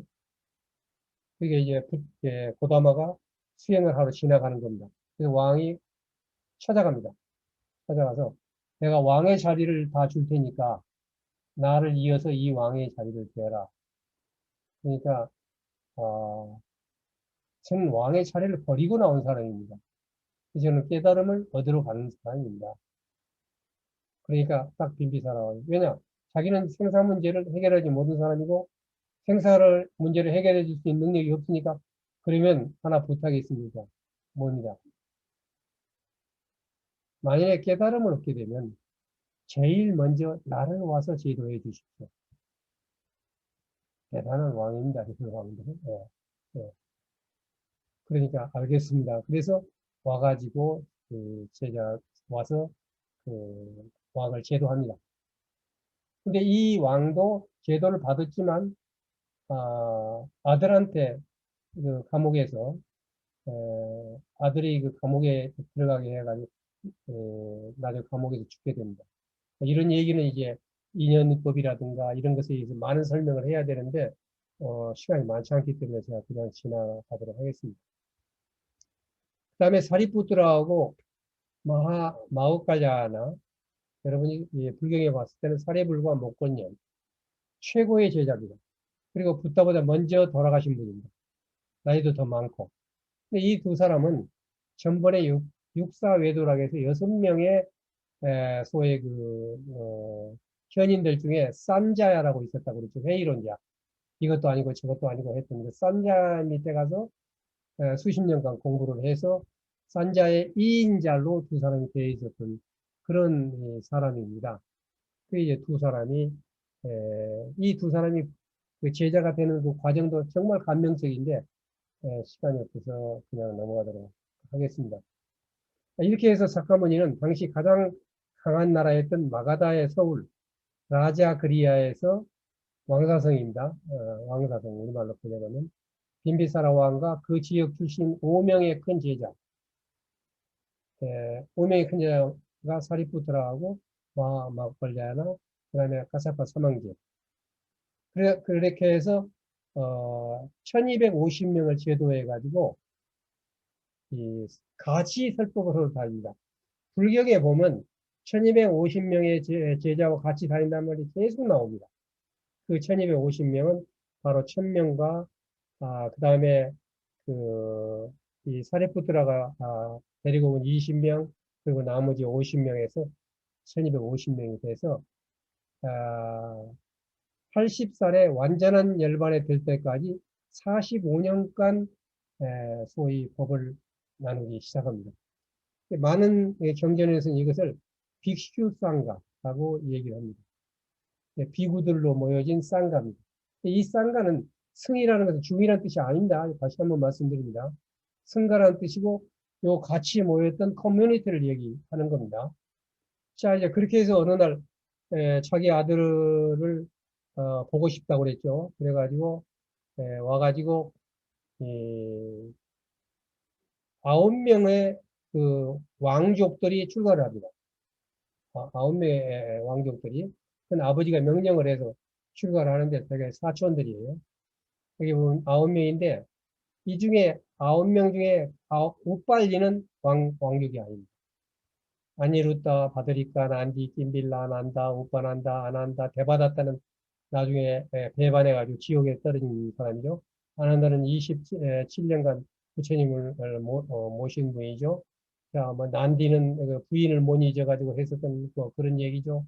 이런 이제 아니루따는 눈이 멀어가지고, 천안을 얻어가지고 부처님을 보필했던 분이죠. 이게 다 대단한 제자들인데, 그래서 우빨리는 굉장히 재미있는 사람이에요. 우빨리는 이 8명 왕자를 머리를 깎아주는 이발사였어요. 우빨리가. 그런데 우빨리 존자는 처음에 어떻게 했냐면 같이 이제 가다가 이발을 해줘야 되니까 출고할 때까지 이발을 해주러 이제 따라갔어요. 따라가는 8왕자가 자기가 했던 모든 명품과 폐물을 다 얻어서 우빨리한테 줍니다. 이발사한테. 우리는 이제 출발하는 게 다 필요 없다. 그러니까 이발사 네가 이걸 가지고 어, 이걸 갖다가 하기를 바란다. 이렇게 얘기를 했어요. 네. 그러니까 우빨리가 보물들을 전부 가지고 딱 가지고 있다가 갑자기 이런 생각이 들었어. 아니, 왕자들은 다 버리고 가는데 이 버린 것 가지고 나는 뭘 어떻게 했다는 건가? 이 생각을 한 거예요. 그래서 그냥 나무에다 다 걸어놓고 자기도 따라 쫓아간 거예요. 예, 쫓아가가지고, 어, 9명이 한꺼번에 출발합니다. 이랬을 때 자리를 9명이 딱 하는데 8명의 왕자가 우리보다 나이가 많으신 곱발리 존재가 제1번으로 가십시오. 참 대단한 얘기입니다. 왜냐하면 모든 것을 버린 거죠. 다시 말하면 여기에서 소위 신분, 사성제도 이런 걸 한꺼번에 버리는 것을 얘기해주는 그런 그 일화가 되는 것입니다. 나중에 우빨리 종자는 율법에 대해서 최고의 그거 됩니다. 부처님 돌아가시고 나서 부처님이 말한 모든 율법을 다 외워서 율법을 형성하신 제자가 우빨리가 됩니다. 그러니까 훌륭한 이발사죠. 아, 네. 네, 이발사라는 게 뭡니까? 머리를 깎는 이유가 머리에 들어있는 모든 쓸데없는 생각을 깎아버린다는 뜻입니다. 그럼 이발사가 얼마나 제대로 된 그 임무를 맡은 겁니까? 예. 자, 라자 그리하라는 게 왕사성입니다. 그 다음에 그리다라 꾸었다라는 데가 있어요. 영취산이라고. 또 여기 영취산이라는 건 취자는 우리나라에 영축산이라고 있죠. 영축산이 우리나라도 있습니다. 경상도에. 예. 그게 보면 원래 그리다라 꾸었다라는데 그리다라는 것은 뭐냐면 독수리라는 뜻입니다. 독수리. 수리. 예. 그게 생겼죠, 이게. 저도 이거 사진 하나 찍으려고 저는 미리서 알고 가서 그거를 갖다 사진을 펴놓으려고 노력을 했어요. 그 독수리 같이 봐주시기 바랍니다. 여기서 멀리 산들이 이제 보입니다. 여기서 내려다 보이면. 이제 여기에서 영산회상이라 그래서 이 영축산에서 많은 금강경도 여기서 했고, 반야경도 여기서 말씀하셨던 그런 부분이기 때문에 여기에 많은 사람들이 여기 와서 순례를 합니다. 그 다음에 여기는 빈비사라의 왕이 아들에게 쫓겨나서 갇혀 있던 감옥의 터입니다. 그다음 몇 군데 중요한 절을 말씀을 드리도록 하겠습니다. 우리가 경전을 보다면 대나무 숲 절이 굉장히 많이 나옵니다. 대나무 숲. 한문으로는 중림정사라고 합니다. 중림정사라는 말이 경전에 엄청 많이 납니다. 여기서 에, 다시 말하면 마가다국에 가서 왕을 갖다가 제도를 하고 나니까 왕이 뭔가 이바지를 해야 될 거 아닙니까? 그래서 땅을 이바지를 했는데 물론 왕이 한 게 아니라 부자가 이바지를 했습니다. 그래가지고 거기에 대나무가 많기 때문에 그게 최초의 절입니다. 그래서 정사를 비하라라고 합니다. 비하라. 그래서 베누바나 비하라. 바나는 숲이고 베누는 대나무라는 뜻입니다. 그래서 저는 우리말로 대나무숲 절이라고 옮겼습니다. 여기는 깔란다카라는 사람이 기증을 한 겁니다. 거기 보면 지금 이런 못이 있고 많은 사람들이 여기 와서 쉬었다 갈 수 있는 것입니다. 실제로 대나무가 많습니다. 여기 보면. 그 다음에 이제 27년간을 계시면서 가장 오랫동안 그냥 가장 많은 그리고 말년에 성숙계에서 소위 집약해서 고갱이를 전한 곳이 제따숙 배품동산입니다. 이것도 경전에 읽으면 기수국 고도군이라고 뭐 금강경을 읽으면서 기수국 고도군이라는 말 매일 읽습니다. 뭔 말이야 도대체 기수국 고도군이. 예. 그리고 이게 보니까 알고 보니까 기수라는 게 제따를 그렇게 제따 바나 그러니까 기수라는 게 제따 숲이에요. 제따라는 사람이 기증한 숲이란 뜻이에요. 그 다음에 급고도곤이라는 고도곤 사람한테 많은 것을 베푸는 소위 그 동사이라는 뜻이에요. 급고도곤. 예. 옛날부터 그 환과 고독이라고 해서 이 고도곤 사람이라는 것은 나이가 들었는데 자식들이 없는 사람을 고라고 그럽니다. 독이라는 것은 어려서 부모가 없는 걸 독이라고 그럽니다. 고독하다는 것은 이런 사람이 고독한 것이지. 아버지도 어머니도 있고 뭐 자식도 있는 사람이 그냥 아이고 나는 고독하다 울고 있으면 다 뜻을 모르고 그런 웃기는 얘기를 하고 있는 거예요. 먹을 게 많은데도 고독하고 수많은 사람이 있는데 같이 어울리지도 않고 고독하다 그러고 다 만든 고독을 놓고 얘기하는 건데 그러니까 자기가 자식도 없애버리고 부모도 없애버리는 거죠. 고독이라는 것은. 네, 그런 얘기입니다. 자, 이게 이제 코살라국 스라바스키라는 데인데 정말 오랫동안 했는데 이 수타타라는 장자는 부자를 말합니다. 수타타라는 장자가 어느 날 마가다국을 갔는데 부처님을 한번 보자마자 그냥 그쪽에 빠져버렸어요. 그 거룩한 그 얼굴 모습만 보고 나도 저런 사람을 모시고 있으면 살아야겠다. 내 자산 갖고 있으면 뭐래? 그래가지고 가서 쫙 돌아봤어요. 나도 모실 걸 만들어야 되니까 제따가 갖고 있는 제따는 이제 왕족이에요. 숲이 좋단 말이에요. 당신 나한테 파시오. 나는 부처님을 모시겠습니다. 그러니까 그래요? 나는 안 팔아. 돈을 얼마든지 드리겠습니다. 또 얼마든지 줄 건데 얼마든지 드리겠습니다. 그래 그러면 이 숲에다 다 금을 깔아라. 그러면 내가 이 숲을 주겠다. 그러니까 재산을 모든 걸 팔아서 금을 사다가 깔기 시작했어요. 그러니까 이 제따는 사람이 완전히 감동을 해보죠. 도대체 고다마가 어떤 사람인데 이렇게 금을 깔 정도로까지 되는 거야. 나도 좀 보고 싶다. 그래서 제따가 그냥 기증을 했어요. 그래서 이 제따가 기증한 거라서 제따 바나가 되는 거죠. 제따 숲이 되고 거기에서 계속해서 고아원 같이 이렇게 해서 남들 밥을 해주고 베풀고 있었던 사람이 수다따예요. 그러니까 이 두 개 합친 것이 유명한 제따숲 베푼 동산인 것입니다. 예. 지금 이제 지금 남아 있는 부분들입니다. 이제 여기에 가면 금강경을 다 읽습니다. 왜냐하면 금강경을 여기서 강연을 했거든요. 제가 아까 그쪽에서 그레다라 꾸따 했는데 그게 아니고 이쪽입니다. 참. 전 지금 헷갈린 게 말씀드려서 강의하면서도 이해하시기 바랍니다. 그냥 뜻만 아시고 단어 같은 거 틀리면 그냥 이제 늙어서 그런구나 이렇게 이해를 하시기 바랍니다. 자, 여기에 보면 인도 스님들이 이렇게 많습니다. 인도는 불교가 없어져 버렸어요. 없어졌는데 갑자기 수십 년 사이에 스님들이 어마어마하게 생겼어요. 그러면 이제 여기 앉으신 스님들은 태국이라든가 일본이나 한국이나 중국에서 온 사람들이 보시를 하면 그 보시를 가지고 처를 운영하는 그런 형태입니다. 요건 아까 대림정사라고 했죠. 이 대림은 마하바라입니다. 커다란 숲이라는 것입니다. 예, 커다란 숲이라는 뜻입니다. 대림정사 여기도 부처님이 오래 계셨고 자 이제 마지막 장입니다. 니르바나 열반이라는 뜻입니다. 이 쿠시나가라는 곳에 있는데 이 말라족들이 있는 곳에서 마지막 생을 마감합니다. 열반이라는 뜻은 촛불이 꺼지다라는 뜻입니다. 촛불이 있다가 탁 꺼지는 겁니다. 그런 것이 이제 니르바라는 뜻인데 한문으로 니르반이라고 씁니다. 니르반이라고. 니르바나.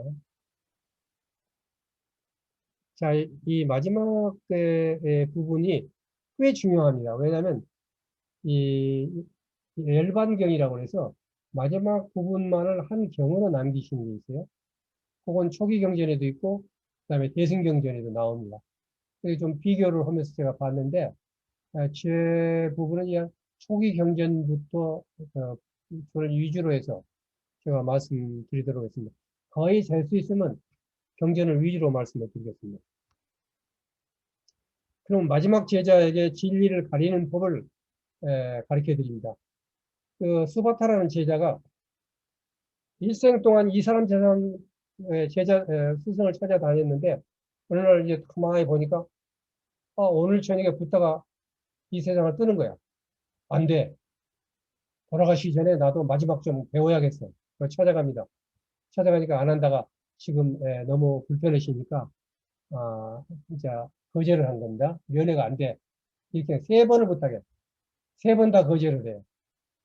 이렇게 붙다가 그 사람은 나를 괴롭히지 말라고 그랬거든요. 괴롭히러 온 것이 아니라 공부하러 온 것이니까 그려버려라. 그런데 안 한다와 붙다의 말은 이만큼 차이가 나는 겁니다. 우리가 착한 척 하면서 굉장히 많은 사람에게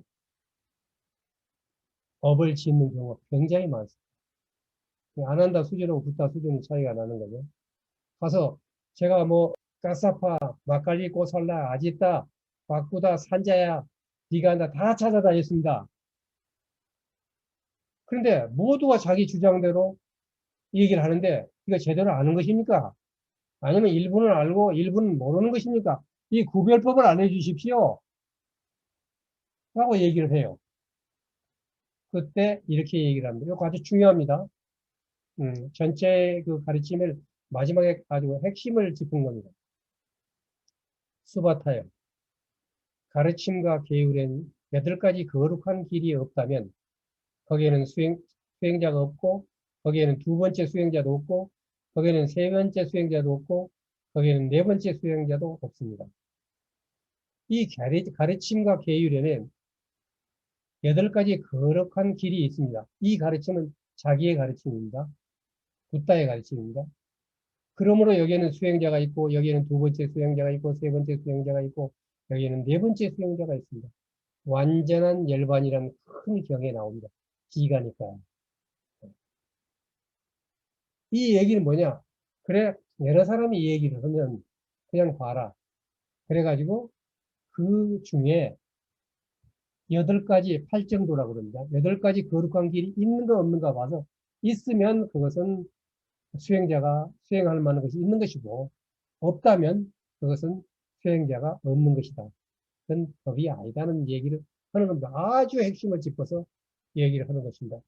제가 마지막 2주 동안 집중적으로 8가지 거룩한 길이 무엇인가에 대해서 말씀을 드리고 왜 8가지 거룩한 길이 중요한가 그것을 그 중에 한 4주 동안 말씀을 드립니다. 그렇기 때문에 앞으로 제가 지금까지는 이제 제가 일생을 얘기하고 얘기했지만 핵심은 다음 주부터 2달입니다. 그 8번 이 강의는 여러분들이 많은 일이 있겠지만 우리가 일생을 살면서 많은 일이 있지만 아주 중요한 한 가지 것을 대할 수 있는 기회라고 생각하시고 조금 여러분들이 신경을 써서 참석하시기를 바랍니다. 대부분 많은 사람들이 나한테 학생들이 물었어요. 저는 아침에 늦게 일어나는데 어떻게 했으면 일찍 일어날 수 있습니까? 저는 항상 학교에 늦습니다. 일찍 했으면서도 보면 꼭 늦습니다. 일찍 일어났는데도 또 그래요. 제가 뭐라고 대답했겠습니까? 제가 답을 줬어요. 30분 먼저 출발해라. 근데 그 학생은 그대로 늦은 적이 없습니다. 그리고 그러면 8가지 길에서 가장 중요한 게 오늘 강의가 중요한 건 이 부분입니다. 나중에 할 때 여러분들이 어디가 중요한지 알아야 돼요. 그래야지 바른 것과 바르지 않는 걸 구분할 수 있는 구분법을 알아야 되는 거예요. 그렇습니다. 안 한다요. 스스로를 섬으로 삼고 스스로를 피난처로 삼아야지 다른 것을 피난처로 삼아서는 안 된다. 가르침을 섬으로 삼고 가르침을 피난처로 삼아야지 다른 것으로 피난처를 삼지 말아라. 이것은 뭐냐면 안 한다에 어떻게 하는 것이 스스로를 섬으로 삼고 가르침을 섬으로 삼고 다른 것을 피난처로 삼지 않는 것이냐 그거 이제 앞으로 얘기하겠습니다. 요 들어가기 전에 열반경에 이렇게 나옵니다. 많은 불교인들의 법등병 자등명이라는 말을 수도 없이 얘기합니다. 제가 인도에를 가가지고 14명이 같이 갔어요. 마지막에 비디오에다가 녹화를 했어요. 감동을 얘기하세요. 뭘 느끼셨습니까? 했더니 저희들이 법등명 자등명 해라는데 법등명 자등명을 어, 느꼈습니다. 근데 나는 안 느낀 게 딱 보이는 거예요. 왜냐? 법등명 자등명이 뭔지 모르고 얘기하고 있으니까. 자, 구분법입니다. 이게. 예. 그 사람들이 수도 없이 경전을 1000번을 읽어갖고 얘기를 해도 저는 그 뜻을 보는 겁니다. 얼마만큼 그 사람이 그걸 깨달았는지를 보는 겁니다. 그럼 보십시오. 이 드비파라는 것이 상스크리트로는 섬이란 말도 되고 등불이란 말도 돼요. 그래서 상스크리트로는 자등명이라고 번역을 했어요. 스스로를 등으로 등불로 삼아라. 보시는 말이죠.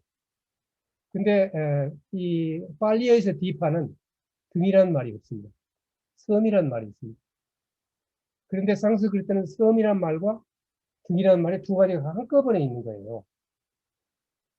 그래서 섬으로 삼았다. 근데 사실은 뜻은 상관없습니다. 등으로 생각해도 좋습니다. 그러면 이 뜻은 뭐냐?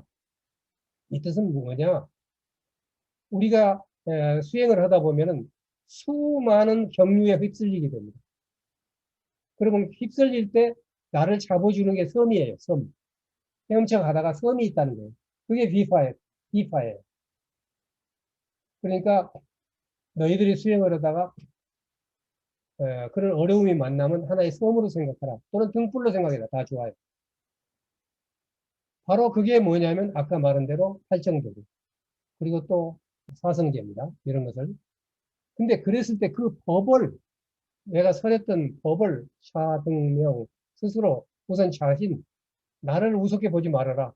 아트만을 깨는 거지만 깨기 전까지는 아트만이 중요하다. 니를 한 자에 가서 마시고 죽는 거지 그걸 우습게 보지 말아라. 예. 내가 수행을 하기 위해서 좋은 그릇이다. 이 그릇을 깨지 말아라. 자등명, 법등명 그것을 가는 길에서 가장 중요한 것은 이젠 법이다. 그건 가르침이죠. 가르침의 핵심을 제가 2주간에 집중적으로 말씀드리겠다는 거고 그 수많은 어마어마한 게 있지만 부처님이 말한 법은 그것이라고 제가 말씀을 드리고 저는 그렇게 알았다는 것입니다. 예. 그걸 제가 여러분들이 전해드린다는 것입니다. 그래서 이것이 뭐다?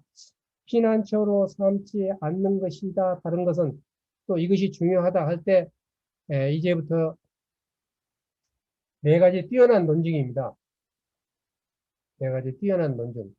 어떻게 텔레비 보니까 어떤 여자 교주가 해서가지고 강화도에 무슨 교회에 가가지고 교주로 모시고 뭐 하고 있는 사람들 있죠. 이래서는 안 된다는 얘기를 어떻게 해야 되느냐 하는 것을 말씀드리는 것이 네 가지 뛰어난 논증입니다. 아파데스라는 것은 굉장히 논리적으로 보라는 겁니다. 세존 앞에서 듣고 어떤 사람이 딱 중이 하나 와가지고 나는 이것을 세존 앞에서 들었고 세존 앞에서 받았다. 이것이 가르침이고 이것이 계율이고 이것이 스승이 보이신 것이다. 라고 말하면 동의하지도 대책하지도 말고 싸우지 마라. 옳다고 자기 주장도 하지 마라. 그 말을 마디와 맥락을 잘 파악해갖고 경전을 싹 열어봐. 그걸 비춰보라는 거예요. 예, 그리고 나서 법문과 계율에 맞으면 이것은 세종께서 말한 것이고 이바자를 말하는 은공이란 거예요. 바르고 빈틈없이 깨달으신 분 정등각이 말한 것이 이게 다 부처님을 말한 것입니다. 부처님의 말씀이니까 이게 법등명입니다. 자등명, 내가 중요하고 법등명만 가지고 해라는 거야. 남의 말 듣지 말아라. 올바로 파악인 것이라는 것이 결론에 이르러야 한다. 이것이 첫 번째 뛰어난 논증이고 또 그렇게 새겨야 된다. 두 번째, 아무개가 사는 곳에 장로가 뛰어나고 스승이 대단한 사람이 있는데 쌍가가 나오죠. 그건 절입니다. 절에 대단한 스님이 있는데 그 앞에서 들었고 그 쌍가 앞에서 받았다. 그러더라도 비춰봐라. 뒤에는 똑같은 말이라 제가 정리하겠습니다. 두 번째 뛰어난 논증. 암흑에 사는 곳에 많이 배우고 이해받은 것이 받고 가르침을 지니고 계율에 지니고 논의 주제를 지닌 많은 장로들이 있는데 나는 거기서 받은 거야. 그렇다고 해서 또 그거 따라가지 말고 경전을 해서 맞으면 따르고 맞지 않으면 따르지 말아라. 암흑에가 사는 곳에 한 분의 장로가 있는데 나는 이것을 그 장로 앞에서 듣고 장로 앞에서 받았다. 유명한 목사다 아니면 유명한 스님이다. 동의하지도 배척하지도 말고 싸우지 마. 그리고 우기지 마. 무조건 따라가지 마. 그냥 성경을 열어보고 경전을 열어봐. 그리고 그 말마디와 맥락이 파악해서 딱 맞으면 이것은 하느님의 말씀이고 세존의 말씀이구나. 못 따라가는 거예요. 제가 학생에게 성경을 1년에 거쳐서 한번 읽어보라고 얘기는 바로 그 점입니다. 나는 그 학생에게 교회를 가느냐 못 가느냐가 중요한 게 아니라 성경을 한번 읽혀보고 싶었어요. 그래서 제가 부모님한테 나는 교회를 안 나가고 성경을 읽겠습니다라고 해라 했더니 부모가 그렇게 좋아했었어요. 왜냐? 자기도 성경을 다 안 읽어봤거든요. 그렇기 때문에 우리가 신앙생활을 어떻게 해야 되고 어떻게 해야 되냐 하는 문제를 아주 핵심적으로 얘기를 해주고 있는 겁니다. 우리가 조사불교가 안 되고 스승을 또 부처님으로 모시는 붓다의 불교가 되어야 된다는 목표가 바로 여기 있는 것입니다. 그 다음에 이제 세 가지만 마지막으로 말씀하시며 얘기를 하겠습니다. 열애를 존중하는 법. 여러분의 절에 가서 어떻게 해야 되는가? 여러분이 어떻게 붓다의 말씀을 모실 겁니까? 기독교인들은 어떻게 하느님을 그거 해야 할 것을 하는 겁니다. 그건 조금 일반 신도보다는 목사나 스님에게 해당되는 겁니다. 하늘에 세존이 얘기합니다. 아난다한테 27년간 모셨던 사촌 동생이고 또 제자입니다. 하늘에 만다라 꽃들도 공중에서 떨어져 열애에게 이바지하기 위해 열애의 몸에 쏟아지고 떨어지고 흩날립니다. 오늘의 짠나라 향 가루도 공중에서 떨어져서 열애에게 이바지하기 위해 열애의 몸에 쏟아지고 떨어지고 흩날립니다. 하늘 음악도 열애에게 이바지하기 위해 공중에서 울려 퍼진다. 지금 그 상황입니다.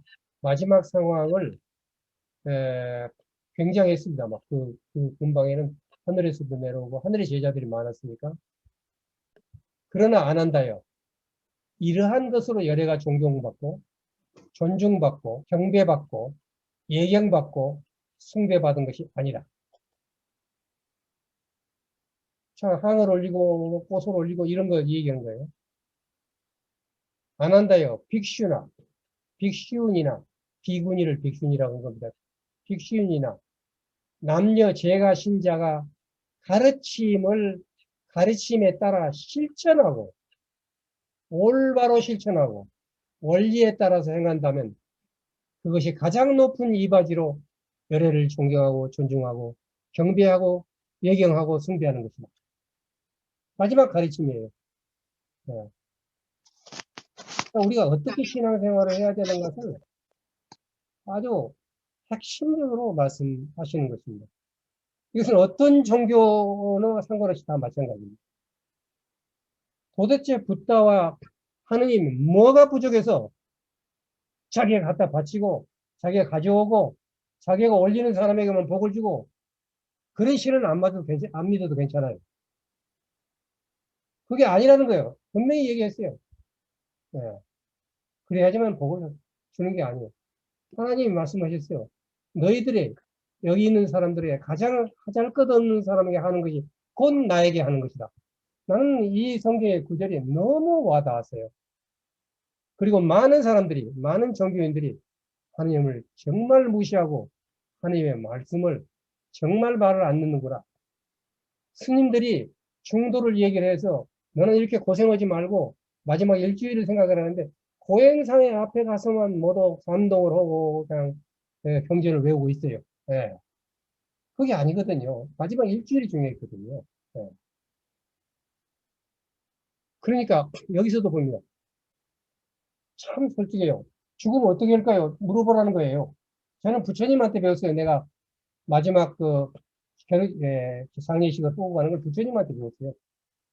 세종이시여, 우리는 열애의 존치에 대하여 어떻게 대처하면 해야 되겠습니까?